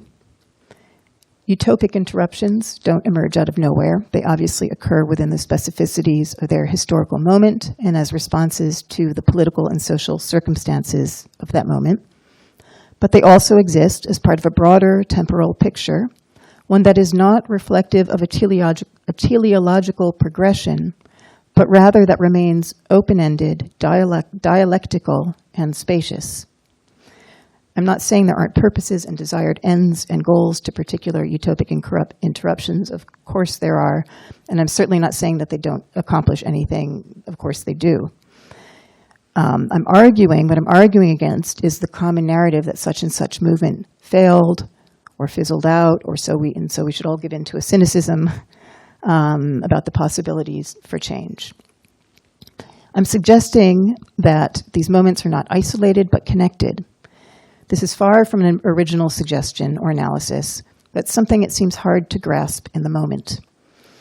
How many times have I heard Occupy Wall Street didn't work, it died, and so on. But no, it emerged out of past movements, and it gives way to new movements. Each eruption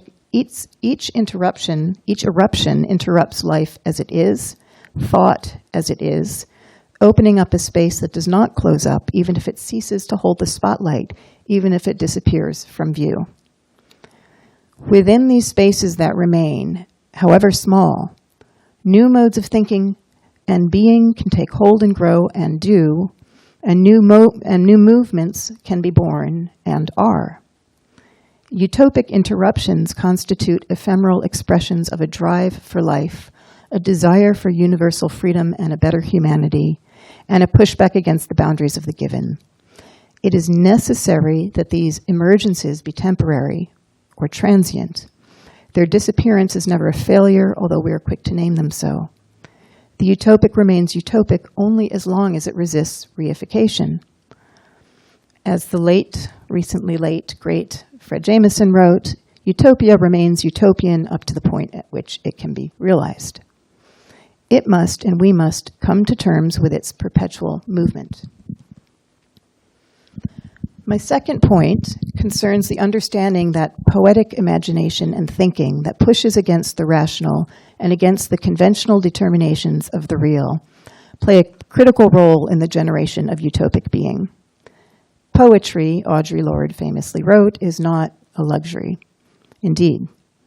Poetry, art, and imagination provide pathways out of the prison of language and the prevailing logic of the social order, allowing us to exceed the real that we have been handed.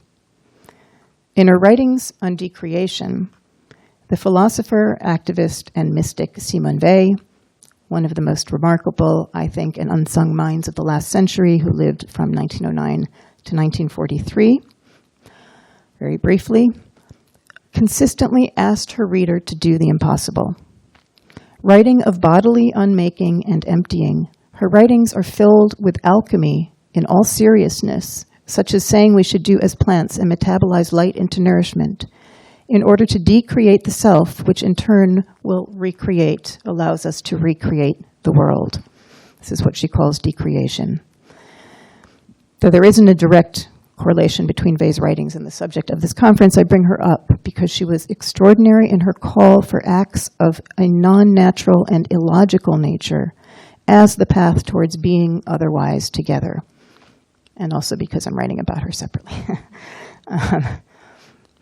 The reach towards the impossible, as a way of moving past the limits of the real, figures throughout utopian assemblages and movements of the last century and a half. One shining example are the Zapatistas. When on January 1st, 1994, the indigenous people of Chiapas rose up against centuries of oppression, they sought not to seize state power, but to democratize from below. The Zapatista revolt and the social structures and networks they built marked a turn in political uprisings, with a focus on horizontal structures, leaderships from below, and indigenous values and traditions. They blurred conventional distinctions of Western political thought. As R.J. McConney wrote in the 2009 issue of Upping the Ante, they were armed and peaceful, indigenous and Mexican, particular and universal. The Zapatistas began to host meetings, first inviting all the indigenous and excluded people of Mexico, and then of the whole world, or as they put it, the whole galaxy. In 1996, they hosted their first of a series of what they called intergalactic gatherings, an international encuentro for humanity and against neoliberalism, which brought together 5,000 people from 42 countries. The importance of the term intergalactic is not to be underestimated. The humor and storytelling, the poetry and call to wonder by the Zapatistas, and especially by Subcomandante Marcos, announced that imagination and play, magic, and the supra-logical indigenous myth and values matched with contemporary political theory were indispensable to their movement. Calling for a convening of the intergalactic is a way of announcing a bold new mode of thought, and at the same time one 2 millennia old. Foregrounding the marvelous, inviting the revolution into the cosmos and the cosmos into the revolution, they shifted the temporal and spatial position of their movement from one of episodic and specific time-space to one that reached into the before and into the beyond. Concretely, they showed the way for a new kind of activism that could be both global and particular, leading to the World Social Forum, the Battle of Seattle, the ultra-globalization movement, and a new mode of seeking liberation without seeking power.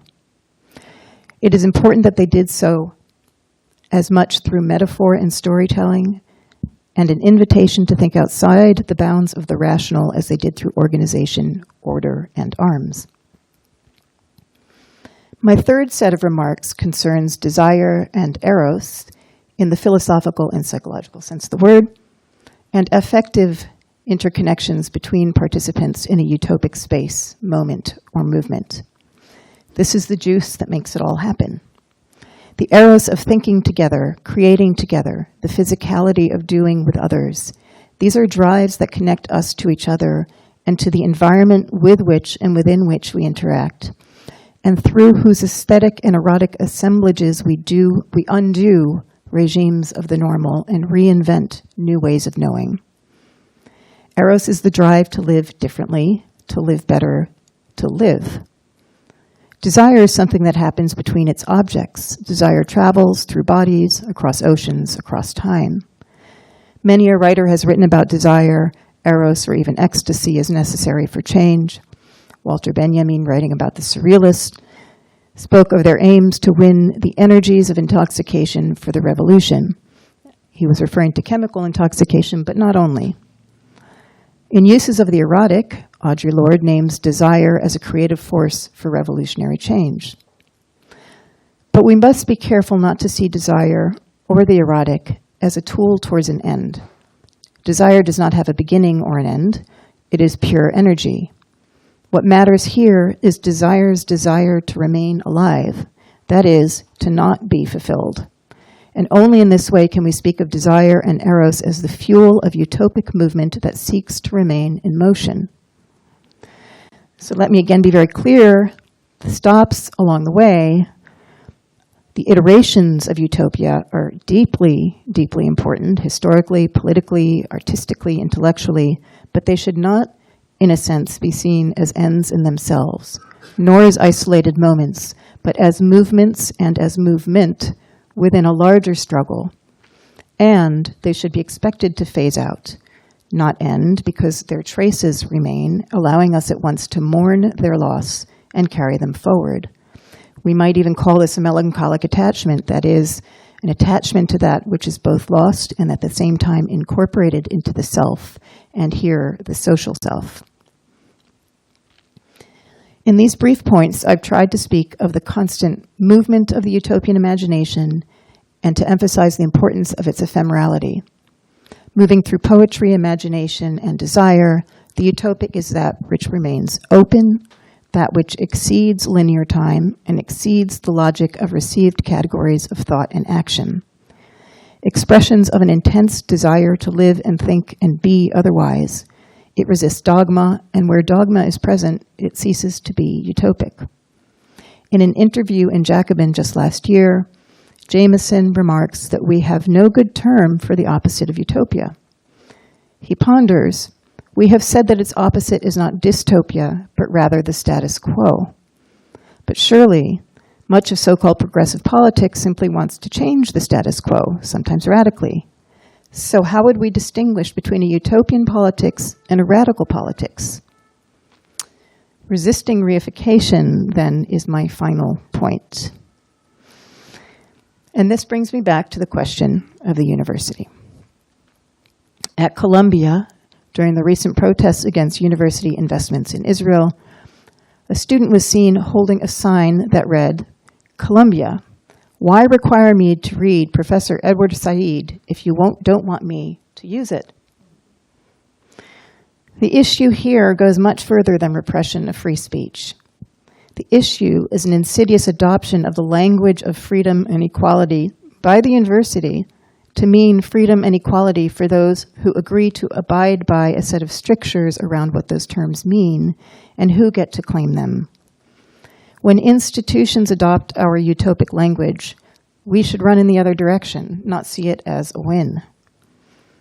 At a recent talk also at Columbia, Fred Moten, calling for a politics of resilience, not of doctrine, called DEI, one seesaw of the brutal and vicious ways in which it was always already incorporated into a liberal mechanics of retrenchment.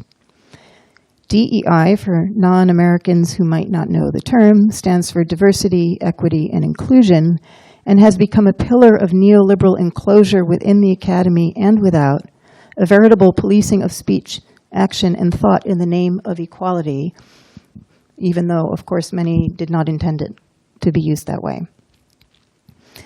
Or perhaps that was its original intent, as Fred Moten is suggesting. I could not say this in the United States, just saying. I really couldn't. The utopic efforts and assemblages we bring into the world today must maintain positions of radical difference in the face of the politics of identity, which quickly become politics of exclusion. Truly utopic assemblages embody modes of relation, interconnection, affiliation, politics, kinship, and dissensus too, that refuse easy classification.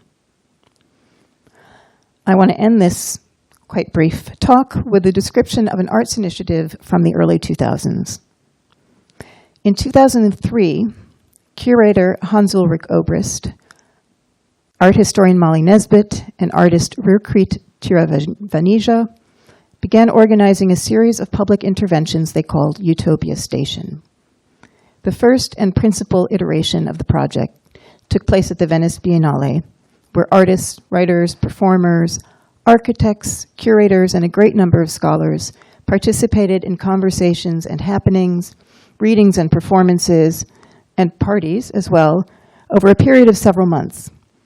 The Biennale audience and passers through as much contributors to the utopic performances as those on stage. The project presented deliberations on the meanings of utopia and brought a utopian aesthetics to life with each moment in each event. In a statement on eFlux, itself a utopic platform and global crossroads for the arts, in a statement on eFlux preceding the show in Venice, the organizers posed the question, what is a station? To answer it, they revisited a 1964 debate between Theodor Adorno and Ernst Bloch. Both agreed that the word utopia had been discredited, but Bloch suggested that utopian thinking had not. Rather, he said, it was passing under other names, such as science fiction.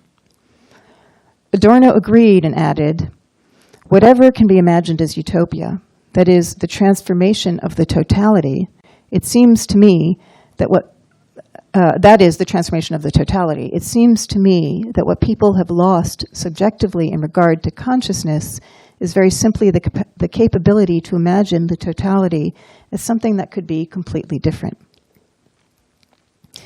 In an article in Le Monde Diplomatique in 2007, Molly Nesbitt discussed the project, the same project. She wrote, "A station is a place to rest, reconsider, ask all the questions, eat, sleep, learn, watch. Everything becomes part of the exhibition. The exhibition extends into the ground of everything and everybody present. Nothing is fatally separated from anything else. Stations can be large or small, but the ground of any utopia station is temporary, subject to history, shifting.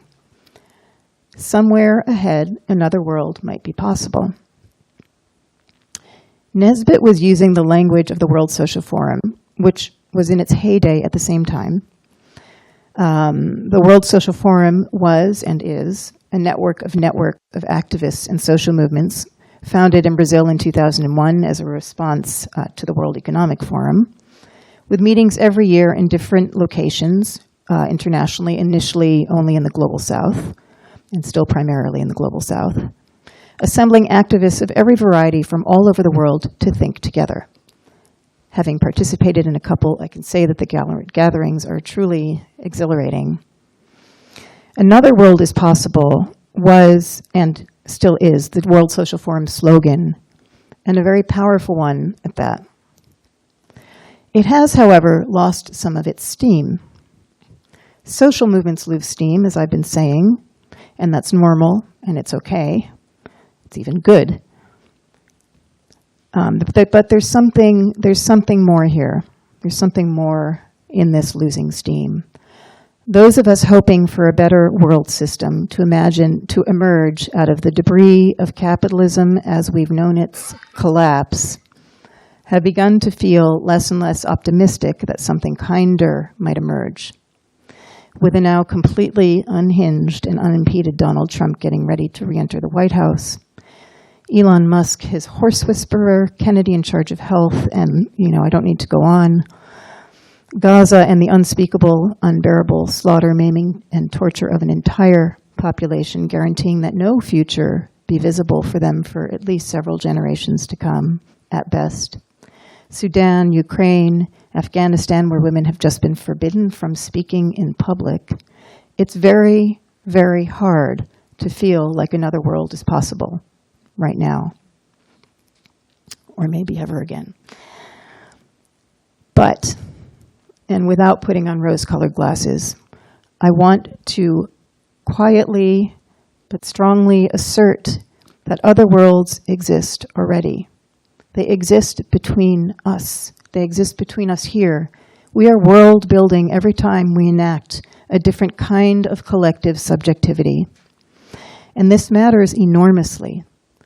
Glissant's notion of relation, which he calls the accumulation without exception of all the beauties, all the adversities, and all the values of the world, is so useful here. We can hold on to the world's adversities within our intentions and our hearts by privileging, everywhere we can, the creation of moments and spaces that allow us to step outside of the terrible logic of capitalism and its close siblings, progress, imperialism, colonization, and fascism, now on the rise, and instead privilege poetry, including in all of its dark opacity. Networks and alliances, which lie at the heart of the utopian project today, must be assemblies of dissimilars, a shared common and commons between peoples, animals, the natural world, and time itself. Always an opening, never an end. Thank you.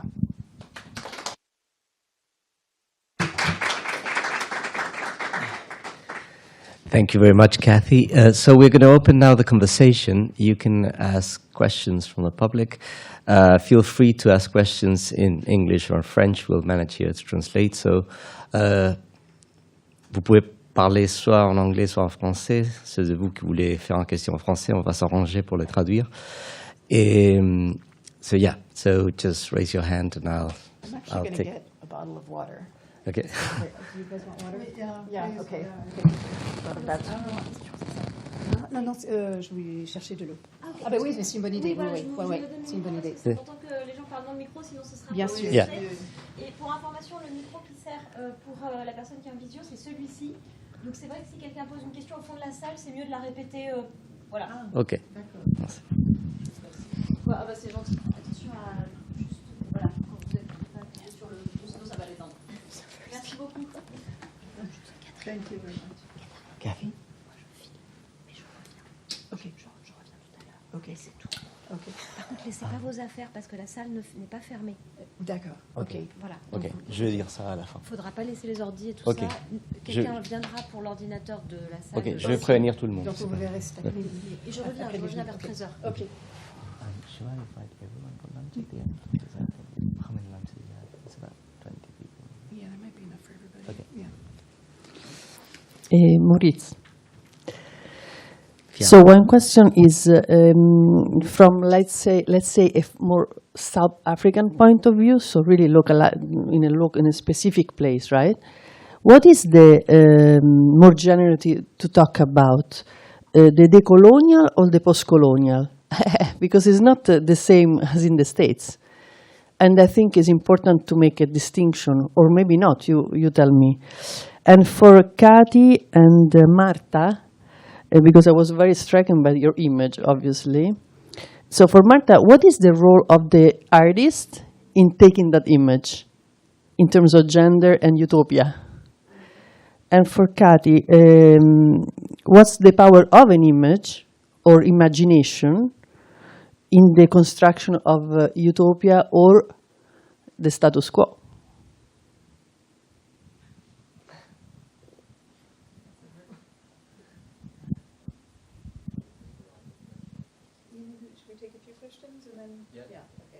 So yeah, we're going to take a few questions and then they'll answer. Yeah. Yeah.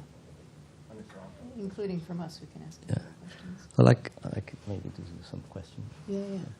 So yeah, I'm going to take the word to do some questions. They are more precise questions that don't take the whole program, but I'll do it just in order. First to Marta. I was wondering how, beyond the decentering of the subject, your attempt to reread kinship could benefit from the old question, but current and always renewed discussion about the kinship of languages as a condition of possibility of human kinship, and in this case, more precisely, of kinship, I mean the realm of the living, of bios. So obviously contemporary thought had put limits to certain old currents about kinship of languages, is no longer thinking genealogical terms, so we are not thinking of kinships of languages as a origin equality, so the romantic inheritance, different kinships tied by origin, or the universal structures of the Enlightenment. So the only way to create kinship is find this kind of common ground behind all differences. One could even think kinship as a performative delimitation insofar as all languages behave as languages. They synthesize, they construct a certain order in reality. And in that sense, in that approach, in a more performative approach, I was wondering how in the biological horizon you are settling in a way in and out. How productive could it be to think this recreation of kinship from the idea of autopoiesis, of the emergence of ways of life as a certain way of organizing ecological context. So this kind of continuous self-creation of living creatures, repairing themselves and operating the necessary transformations that allows them to self-regulate and preserve their structure and autonomy, even if they are not thought as equilibrium. So that would be a question I would like to make. And then to Moritz, this is something, it's quite precise, but at a point in the first part, you explicit utopia as a way of bringing the invisible from the visible. And in a way you were resisting the simple euchronic transformation of the utopic. So basically, you were resisting the stress in the future. It reminded me of Bloch, of utopia as an excavation to bring to light the objective possibilities innate in the real. But I was wondering what's the economy of this kind of unfolding the invisible in the visible, because it can take many forms, many behaviors that have a certain family resemblance but not the same. One could think of a more synchronic liberation of the repressed in a more Freudian, Nietzschean way, or a more diachronic unfolding of the pending of the past in a more Benjaminian way. One could also think here of the difference between the apparent empirical imaginaries and so the programs of the utopic discourses and the formal conditions of possibility under which they appear, which is always something hidden, like the more critical, transcendental behaviors which organize the real in certain characteristic ways of literature. So my question would be, what's the economy of this operation, this behavior that allows the invisible to come out of the visible?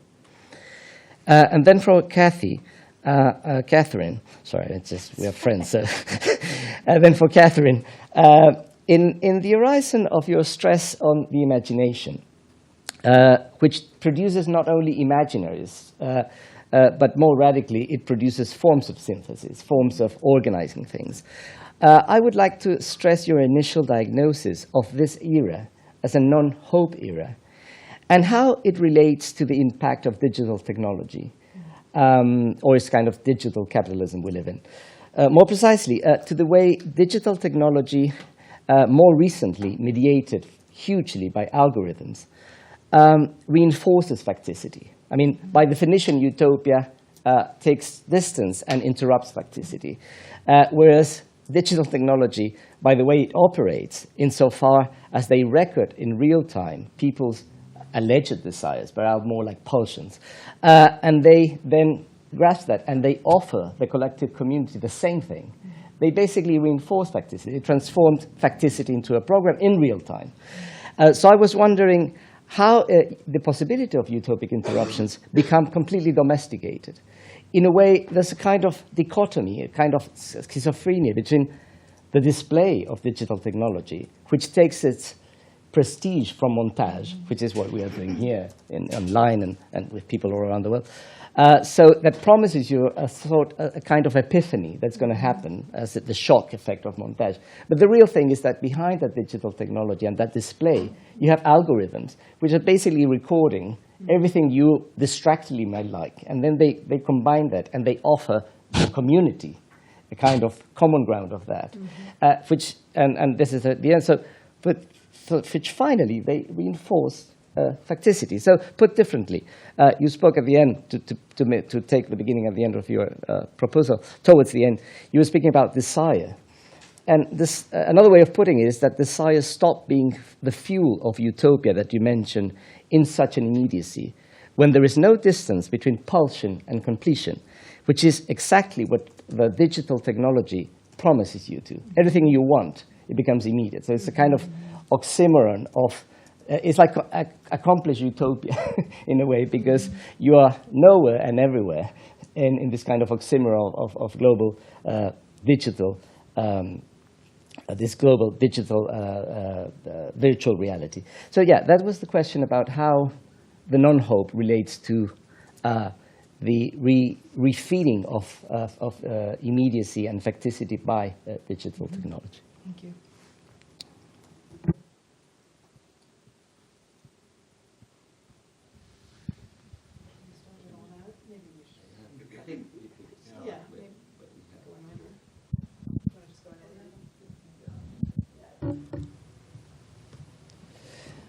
Okay, so I begin with your question on the role of the artist. In terms of gender, first of all, of course, this, I have shown this image in other places, and some people, especially some feminists, think that this work, this image, replaces, again, female body in a sort of biological frame and natural frame, animality related to women or female body, etc. But that's why I'm reading Abdesmet through Cixous, of course, because I think that Cixous sees beyond this possible, of course, reading, and that, well, of course, it's not important the intention of the artist, but the result of the work. But I think that the result is really beyond this sort of repetition of the animalization in a way, meaning degrading female body or other types of bodies. So in this sense, I think that even though Abdesmet is a male artist, I think you can read this work in a feminist. You can make a feminist reading of this work, and that's what the Cixous makes in her essay. And I agree with her. And well, I go. It's a short essay because it's not an essay. It's like a poem more than an essay in this book by Cixous. So I developed this analysis or this reading in a more well, less poetic way and maybe more philosophical way. And then in terms of utopia, I think that the utopia here is the utopic part of this work is this sacrifice of sacrifice, because Derrida thinks that this is not possible. So maybe Cixous and Abdesmet, or through poetry in the largest sense, meaning, of course, visual art also, they are positing that it's possible, in fact, maybe in a utopian sense, but, well, we are here to discuss utopia, so I don't want to give a definition of that right now. Then, well, yeah, kinship of languages, in relation, that's Andres. Yeah, of course. I think it's a very productive approach also, and I would extend it to the question of translation, on which Derrida has also written a lot, because, for instance, in Tour de Babel, this paper by Derrida, he extends Benjamin's notion of translation, well, not of translation, yeah, of course, of translation, but also of what Benjamin calls universal language to translation. And I have worked on that, well, some time ago, and I think that it's a very fruitful way to reflect on this kinship of languages, translation, I mean. But also Cixous has also, well, for instance, last Saturday she was in her seminar and she talked about the language of the cat.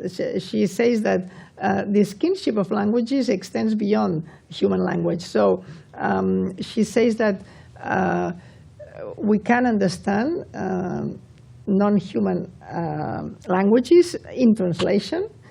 And for instance, well, the example she gave was the language of the cat, and of her cat, or cats. And she said, well, I can translate this language, but imperfectly, but they can translate my language better than me, better than I translate their language, because they speak with their bodies. And, well, you know, all this also development by Cixous already in the 70s about body language, or language as body, and l'écriture comme corps, etc. So I think that that's the I don't know if I answer your question, but anyway, that's what your question evoked for me. And then also concerning autopoiesis and continuous self-creation, I think that here, well, that makes me think on these materialist feminists such as Karen Barat or Vicky Kirby, and especially Vicky Kirby, who develops this idea that language is also matter, that ideas are not ethereal, but they are also matter. They not only they matter, but they also matter. And I think that in autopoiesis, we in this continuous self-creation of living creatures, but not only living creatures, but deconstructing also the limit between what we call living and non-living beings or elements. So I think that this hypothesis is very fruitful also.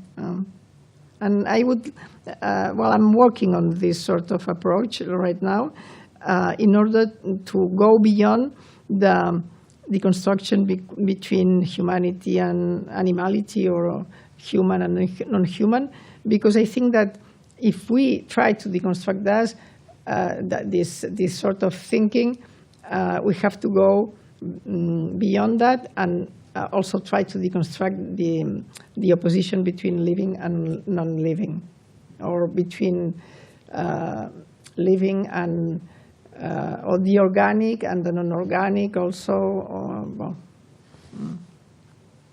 thank you.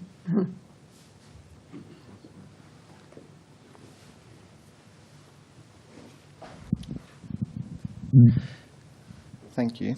The decolonial or the post. So what is more generative is a very difficult question to answer.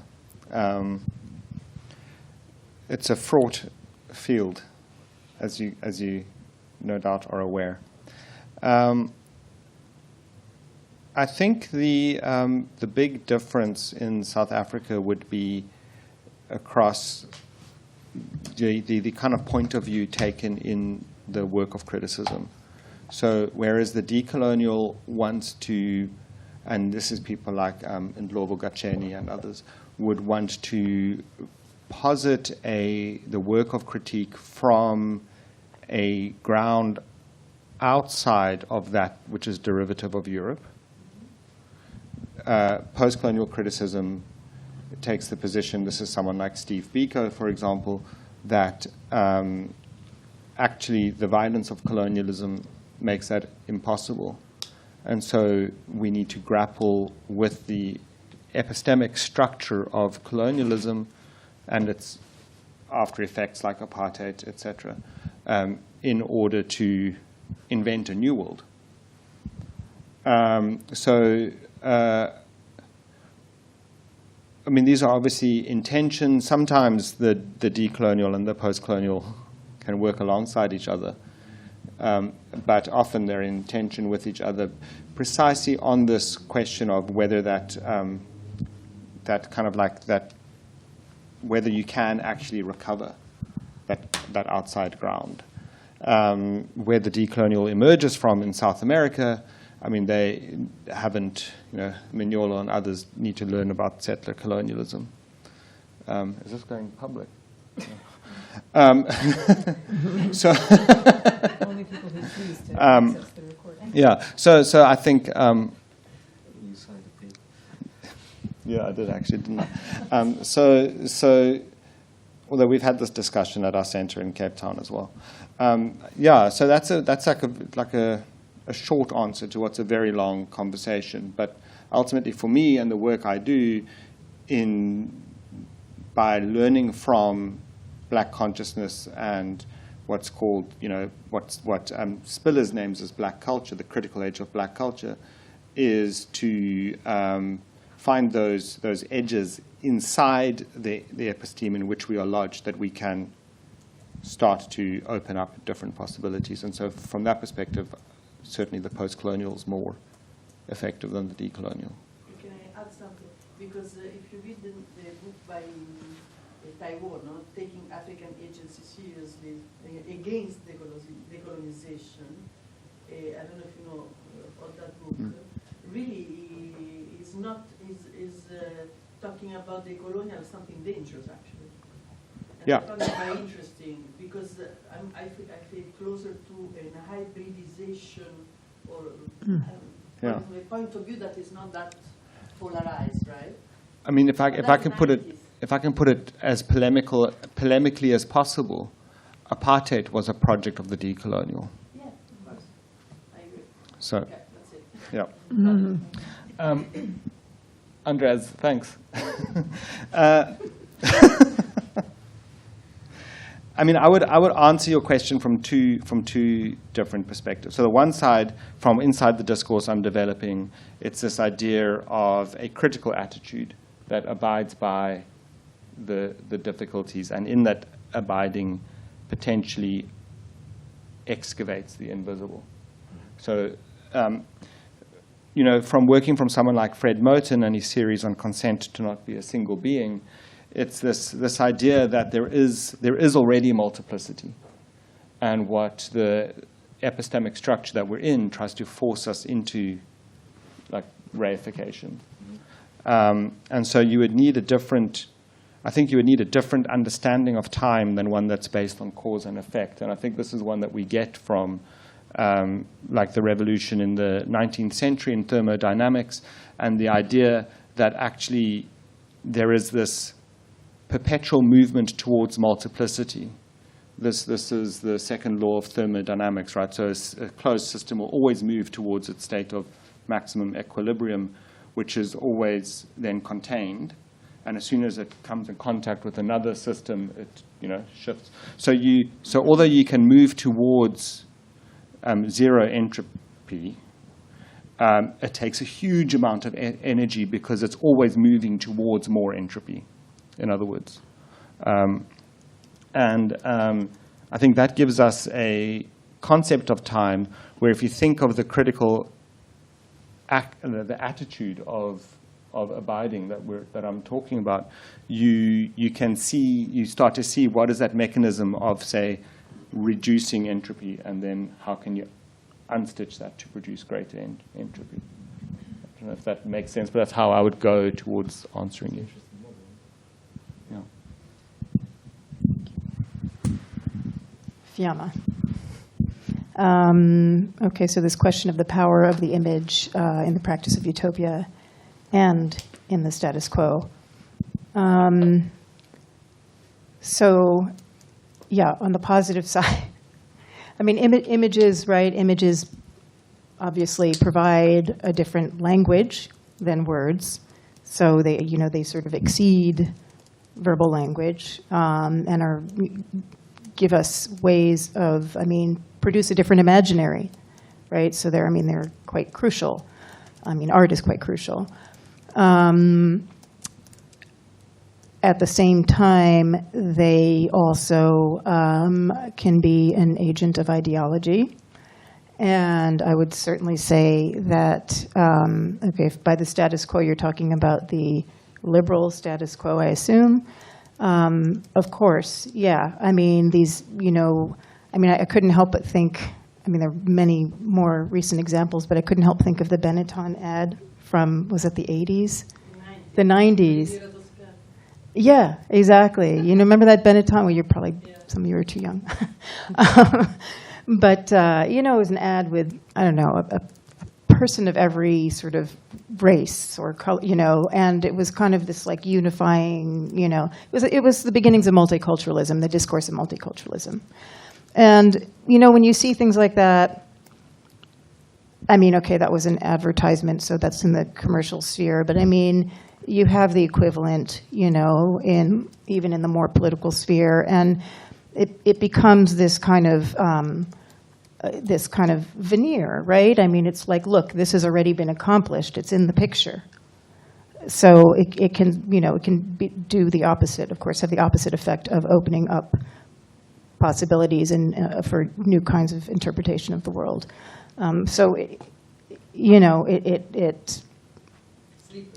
It's slippery, yeah, and it can be both sides, but it can always flip, you know? I mean, because images are always open to interpretation. So images, as you know, as an artist, you know, can be reappropriated and given new meaning all the time. So images are, you know, incredibly powerful and important within our movements of resistance. But yes, they're also insidious. Yeah. Andres. Yeah. No. So your question, you know, Marcuse, back in that same conversation that I was quoting, was actually spoke of with TV and all the new technology. In fact, utopia had arrived, you know, and for the people. And so, you know, what else? You know, there was sort of what else was there to do? There was nothing more to do because utopia had already arrived. And it seems to me that with the internet, I mean, of course, it's a different kind of technology. It's a different register of I don't want to say deadening of desire, but of sort of the, you know, I think what you're talking about is the immediacy of the satisfaction of desire, which is, of course, what television, you know, has been accused of. So I would see it on the same. It's a much bigger beast, and it's a more dangerous one. But I'm not sure it's that completely different. I know you're talking about algorithms and so on, but yeah, we do need to theorize desire in new ways. And I would just say that you know, we have a huge mountain to climb. I mean, this is not an easy road, right? To actually create affective communities when we are all also connecting through the internet, right? And where we are inadvertently receiving certain images of the real, of our reality, you know, are being given to us through our own action. I mean, I know you know, it's this circular feedback loop that you're talking about. I mean, all I can say is,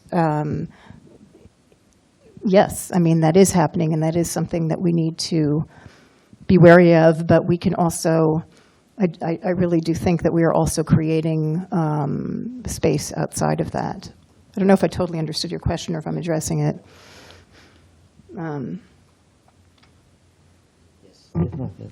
Yeah, thank you very much. There might be other questions. Also, feel free to comment on the previous questions that have been made. So I would immediately actually like to comment on that one of the images. I think this is important. It has to do exactly with what I was asking Catherine. It is important that images are not only received and learned as contents, in the sense that it's not only important what is there in the image, but it's how the image is produced. What's the language that was involved in shaping an image in a certain way, and that is teaching us how to read them. And there's a big continuity culturally between dominant ways of projecting images and dominant way of conceptualizing theoretically. I mean, you can show very easily how Greek analogia was behind the ways of conceptualizing of Greek thought, or how parallelism in the Chinese tradition, traditional Chinese tradition, was behind the way not only of conceptualizing, actually to projecting topology, I mean, organizing the world. And montage obviously has has completely revolutionized in the last 100 years, not only the way, the kind of images we see and the content, and you have this Benetton ad, is important that it has this content, it has this kind of ideology, which is the content immediately visible, but also it was fragmentation and juxtaposition of things that normally are not together in reality. So there was this montage technique of juxtaposing discontinuous beings, like a collage in a way, camouflaged, and it's that promises a way like the event. It's completely linked, montage, to the cult of the event in contemporary thinking, which is a way of conceptualizing. But the thing is that I was acting is that in a way virtual reality promises you the event, but actually an algorithm just reinforces facticities, which is exactly the opposite of the event, which is, I mean, the event comes to interrupt facticity, but the algorithms, the display promises you the event because it takes its prestige from the montage way of producing images, which is normally something that shocks you, like Benjaminian shock, whatever. And then, so that's a display, but behind that, there's an algorithm that basically is reinforcing facticity from itself. So I think that in the image thing, it's important maybe to differentiate like what appears there and how it appears. Yeah. So yeah, sorry. Yes, please. I'm going to pass you the. I can also project. No, because of the recording, we need to, Thank you. Thanks. I'd actually like to just piggyback off of that comment and thank you for your presentations. And maybe make the claim to not forget circumstances where images are not able to be made and circulate. And you were mentioning performance earlier, and I'd actually like to bring into the conversation performance studies theorist Jose Esteban Munoz, who actually, maybe as an analogy to what you were calling earlier, Catherine, stations, offers up the term of episode in order to,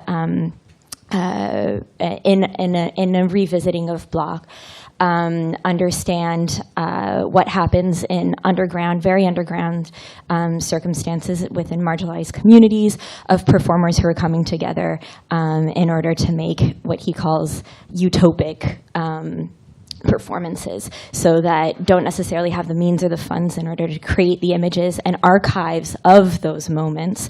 And so that maybe leads us to the question, and so that's why he prefers the term episode, which he calls flashes. He also gives them a form of onomatopoetic existence. And so maybe that's a way of offering up the question of the traces of these attempts. What, when you have a flash, what's left of that?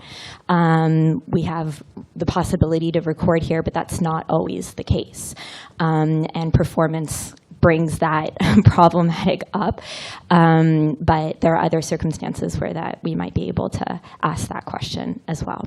And I mentioned performance specifically because I'm a performance studies scholar, and so I'm interested in different ways of keeping trace or maybe more oral narratives of these different attempts to create hope. Thank you.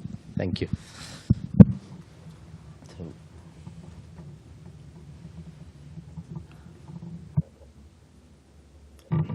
Any other questions? Maybe we can take some. Yes, please.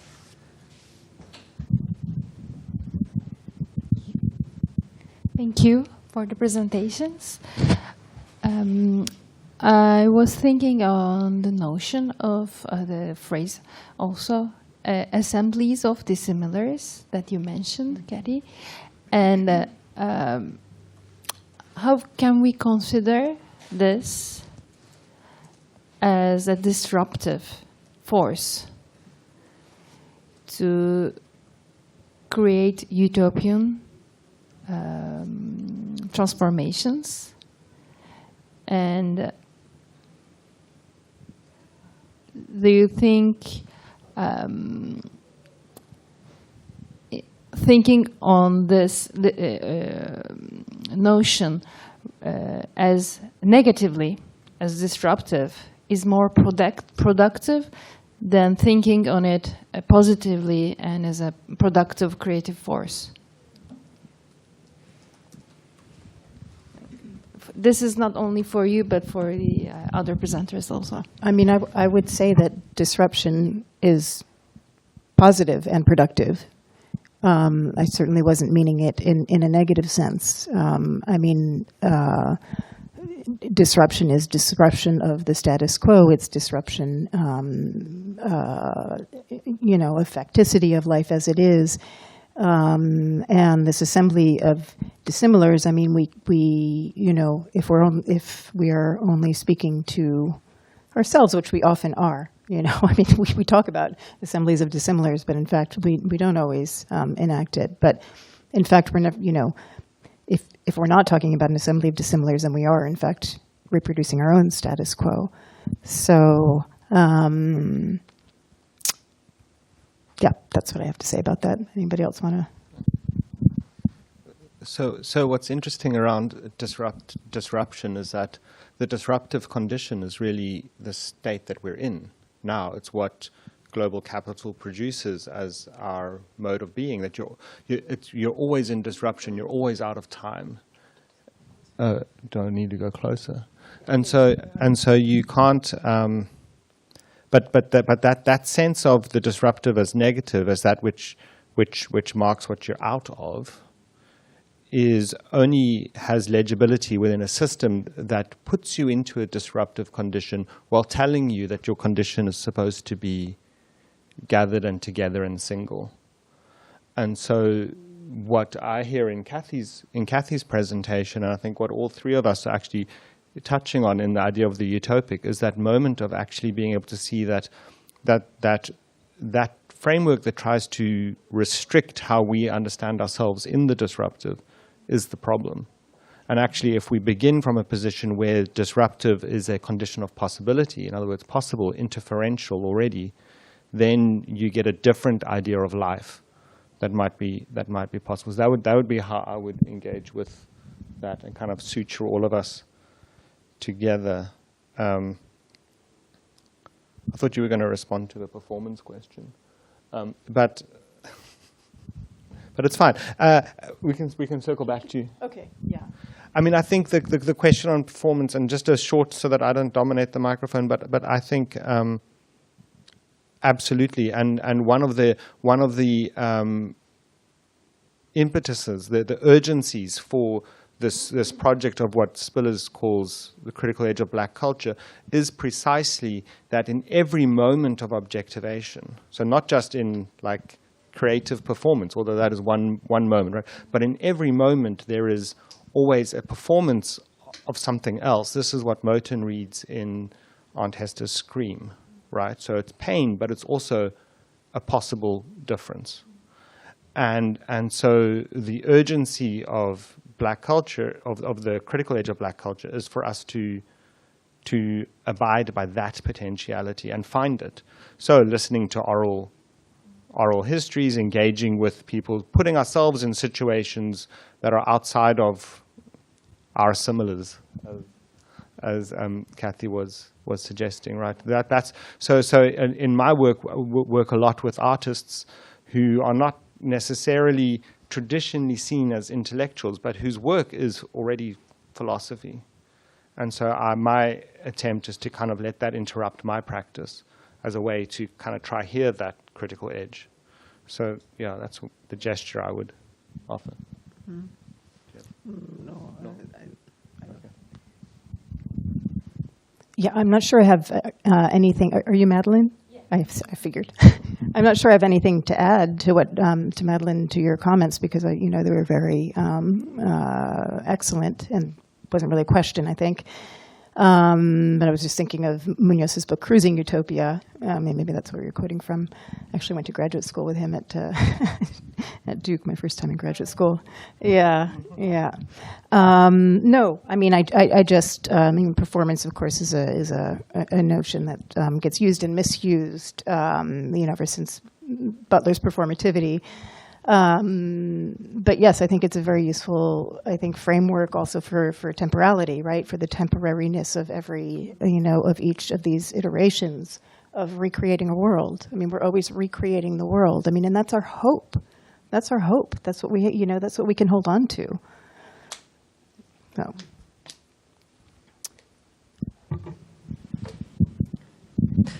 Any other questions or comments? Just please. Yeah. Thank you, first of all. Talk about performance. Maybe we can not just artist performance, but we can think other kind of performance. Today, I think not just today, also in the past, we have many cases of people performing in the life. For instance, in the rural space. Create new way of thinking the common, and the new way also linked to the past. I mean, I think this is something maybe we have to consider, what we can call realistic utopian, concrete utopian. People are experiencing things in their daily life. They are building something I think this maybe we have to take into consideration all this kind of performance that are if we want to lose the hope, because I think we are really in dark period. And also I want just to say something about, I'm working on this kind of topic. I worked before in my previous work was in prison in poor banlieue, etc. And why I'm working now in this kind of performative experience of the common, because I understood with inmates in prison that people, if they don't have a common desire, something that was built, maybe South Africa is a very good example, no? Generation of people building a common desire to do something. So this creates this capacity of reflection, of action of people. People act and reflect together if they have built something together. Also, when I talk about countryside, I come from countryside in Italy. But for instance, where people built an idea of the common, they are able to act and to question the status quo. I think this capacity of agentivity is so important in this sense. I think this is something, how we build this desire, joy of something common that doesn't exist today. I think this is something important, because I saw that people in prison can, for instance, think of their freedom to go ahead, something is going to happen for their life when they create something that they vision together. You know, if they create something, they can imagination of something. So this changed totally their position. They can become actor of their experience in prison, of their life, let's say. And this, I think, is a link to what, for me, South Africa, I've been twice, and I really like, I'm really fascinated from this capacity of thinking, out-thinking, how we can get out from this situation, how we can create another society. Stephen Biko was, if I have a son, I could Biko, because I really liked his thinking. And I think this, how this common is created. Also in this, all these different kinds of performance. Maybe sometimes we have to take care of this performance, not just in artists, just in philosophy, but also in this, I thought, today was this ecological experience that people go to create something new. I think there we can see the seeds, the seeds of this new, something else, because today is very dark situation. Let's speak frank, it's very dark. I mean, and so for reason now I'm working on this world where we can find this kind of sign of something else. I think, okay, just was thinking. Thank you. I just wanted to, you were speaking about prison and prisoners, and it just made me remember, there are these programs where prisoners are given pets, cats. I was watching an émission about this, and just thinking in terms of also what Marta is talking about, and just how transformative of their relationship to their reality and to the possibility of something else that has been, right? It's just, it's kinship, it's life, it's care, and so just kind of wanted to make that connection between prison and imprisonment, and affective connections with animals. Since I have the mic, I'll just, I have just a couple of just comments, I guess, not really questions, but Marta, when you were talking about kind of the question of eating and being eaten and cannibalism, in fact, Simone Weil writes an enormous amount about this, and she writes that sort of, the problem with humans, that that it's in our nature that we have to, in order to live, we have to kill. So in order to eat, we have to kill, and that when we love, that we're also, in her view, killing, because we're incorporating the other. And so, she kind of, her writings are all about this, staying on that kind of, tip of a pin kind of balance between addressing that through, in a sense, eating ourselves. I mean, she goes sort of, through not eating, and accepting the fact that that is, we have to understand that that is the world that we are born into, and that, that economy of eating, we're always in that economy of eating. And I think that there's, some, I don't know exactly how to formulate this, but some usefulness in thinking about that when we think about our political action, and, and that there's always pain, and there's always hurt, and there's always somebody, we're never always equal. And that might keep shifting, but we have to also, understand that. Sorry, that wasn't very well phrased. And then I had a just kind of general question. More, it's about, I don't know why I took this whole section out, but I had a whole section on historical time, right? And this idea of progression. Time is progression, which is, episodic history, which CRAL talks about, Wallerstein and other talk about. And this idea of transformational time-space, that is a moment in history, maybe when things come together, and in fact, we can be sort of outside of that linear progression and actually make change. These are in a way two different points, but I'm just wondering if you already sort of talked about this, but talk about the press, the press of history and the printing press in relation to this kind of question of linear and episodic history, a history of progression, or not. How can we get outside of that vision of history, which is what I'm sort of suggesting we need to do and to think about within our movements. Does that make sense? You can comment however you want.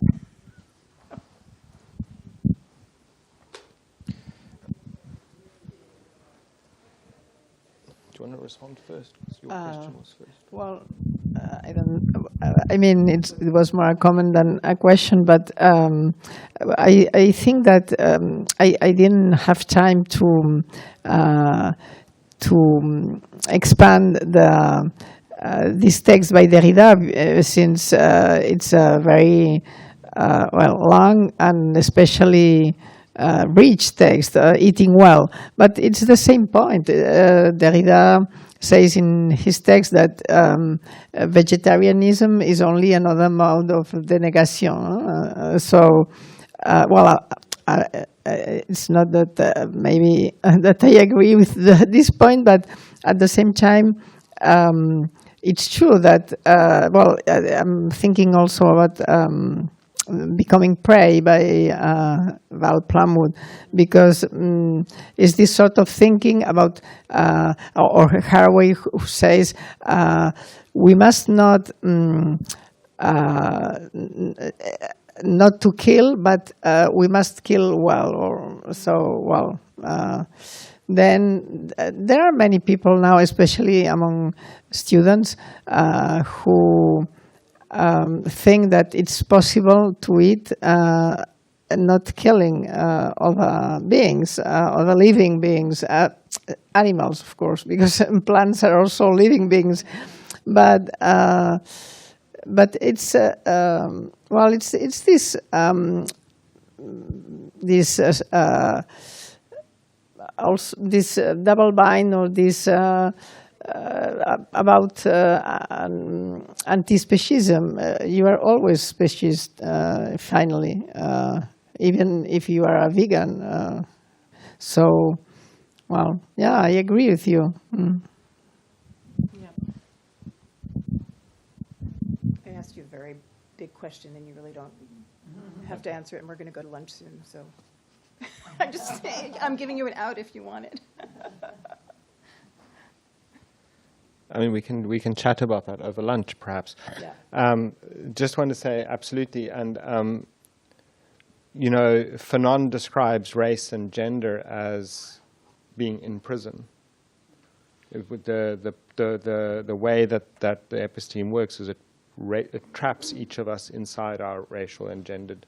And that's the responsibility we have to unwork. And this is what concerns Biko in his writing, is how do you create an encounter with the other that is not based on alterity.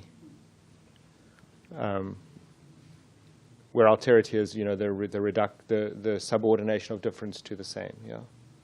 So, yeah. And I'll reply to you over lunch. I'll just, you want to go ahead? Okay. So we are finishing this first session of the encounter. We're going to have lunch now. So you are all invited to lunch, everyone in the room that has the time and the willing. I don't know exactly where it is, but we'll go together. And the second thing that is important is that you don't leave anything in the room. This room is not going to be closed, so don't leave computers or anything else. Donc je disais que tout le monde est invité à déjeuner et on va partir tous ensemble. Et ne laissez pas vos affaires ici dans la salle parce que la salle reste ouverte et on était prévenus de pas laisser les ordinateurs ou quoi que ce soit. Prenez tous vos affaires avec vous et tout le monde qui veut est invité à déjeuner maintenant. Et on se retrouve ici à 13h30. So we'll start the second session here at 1:30.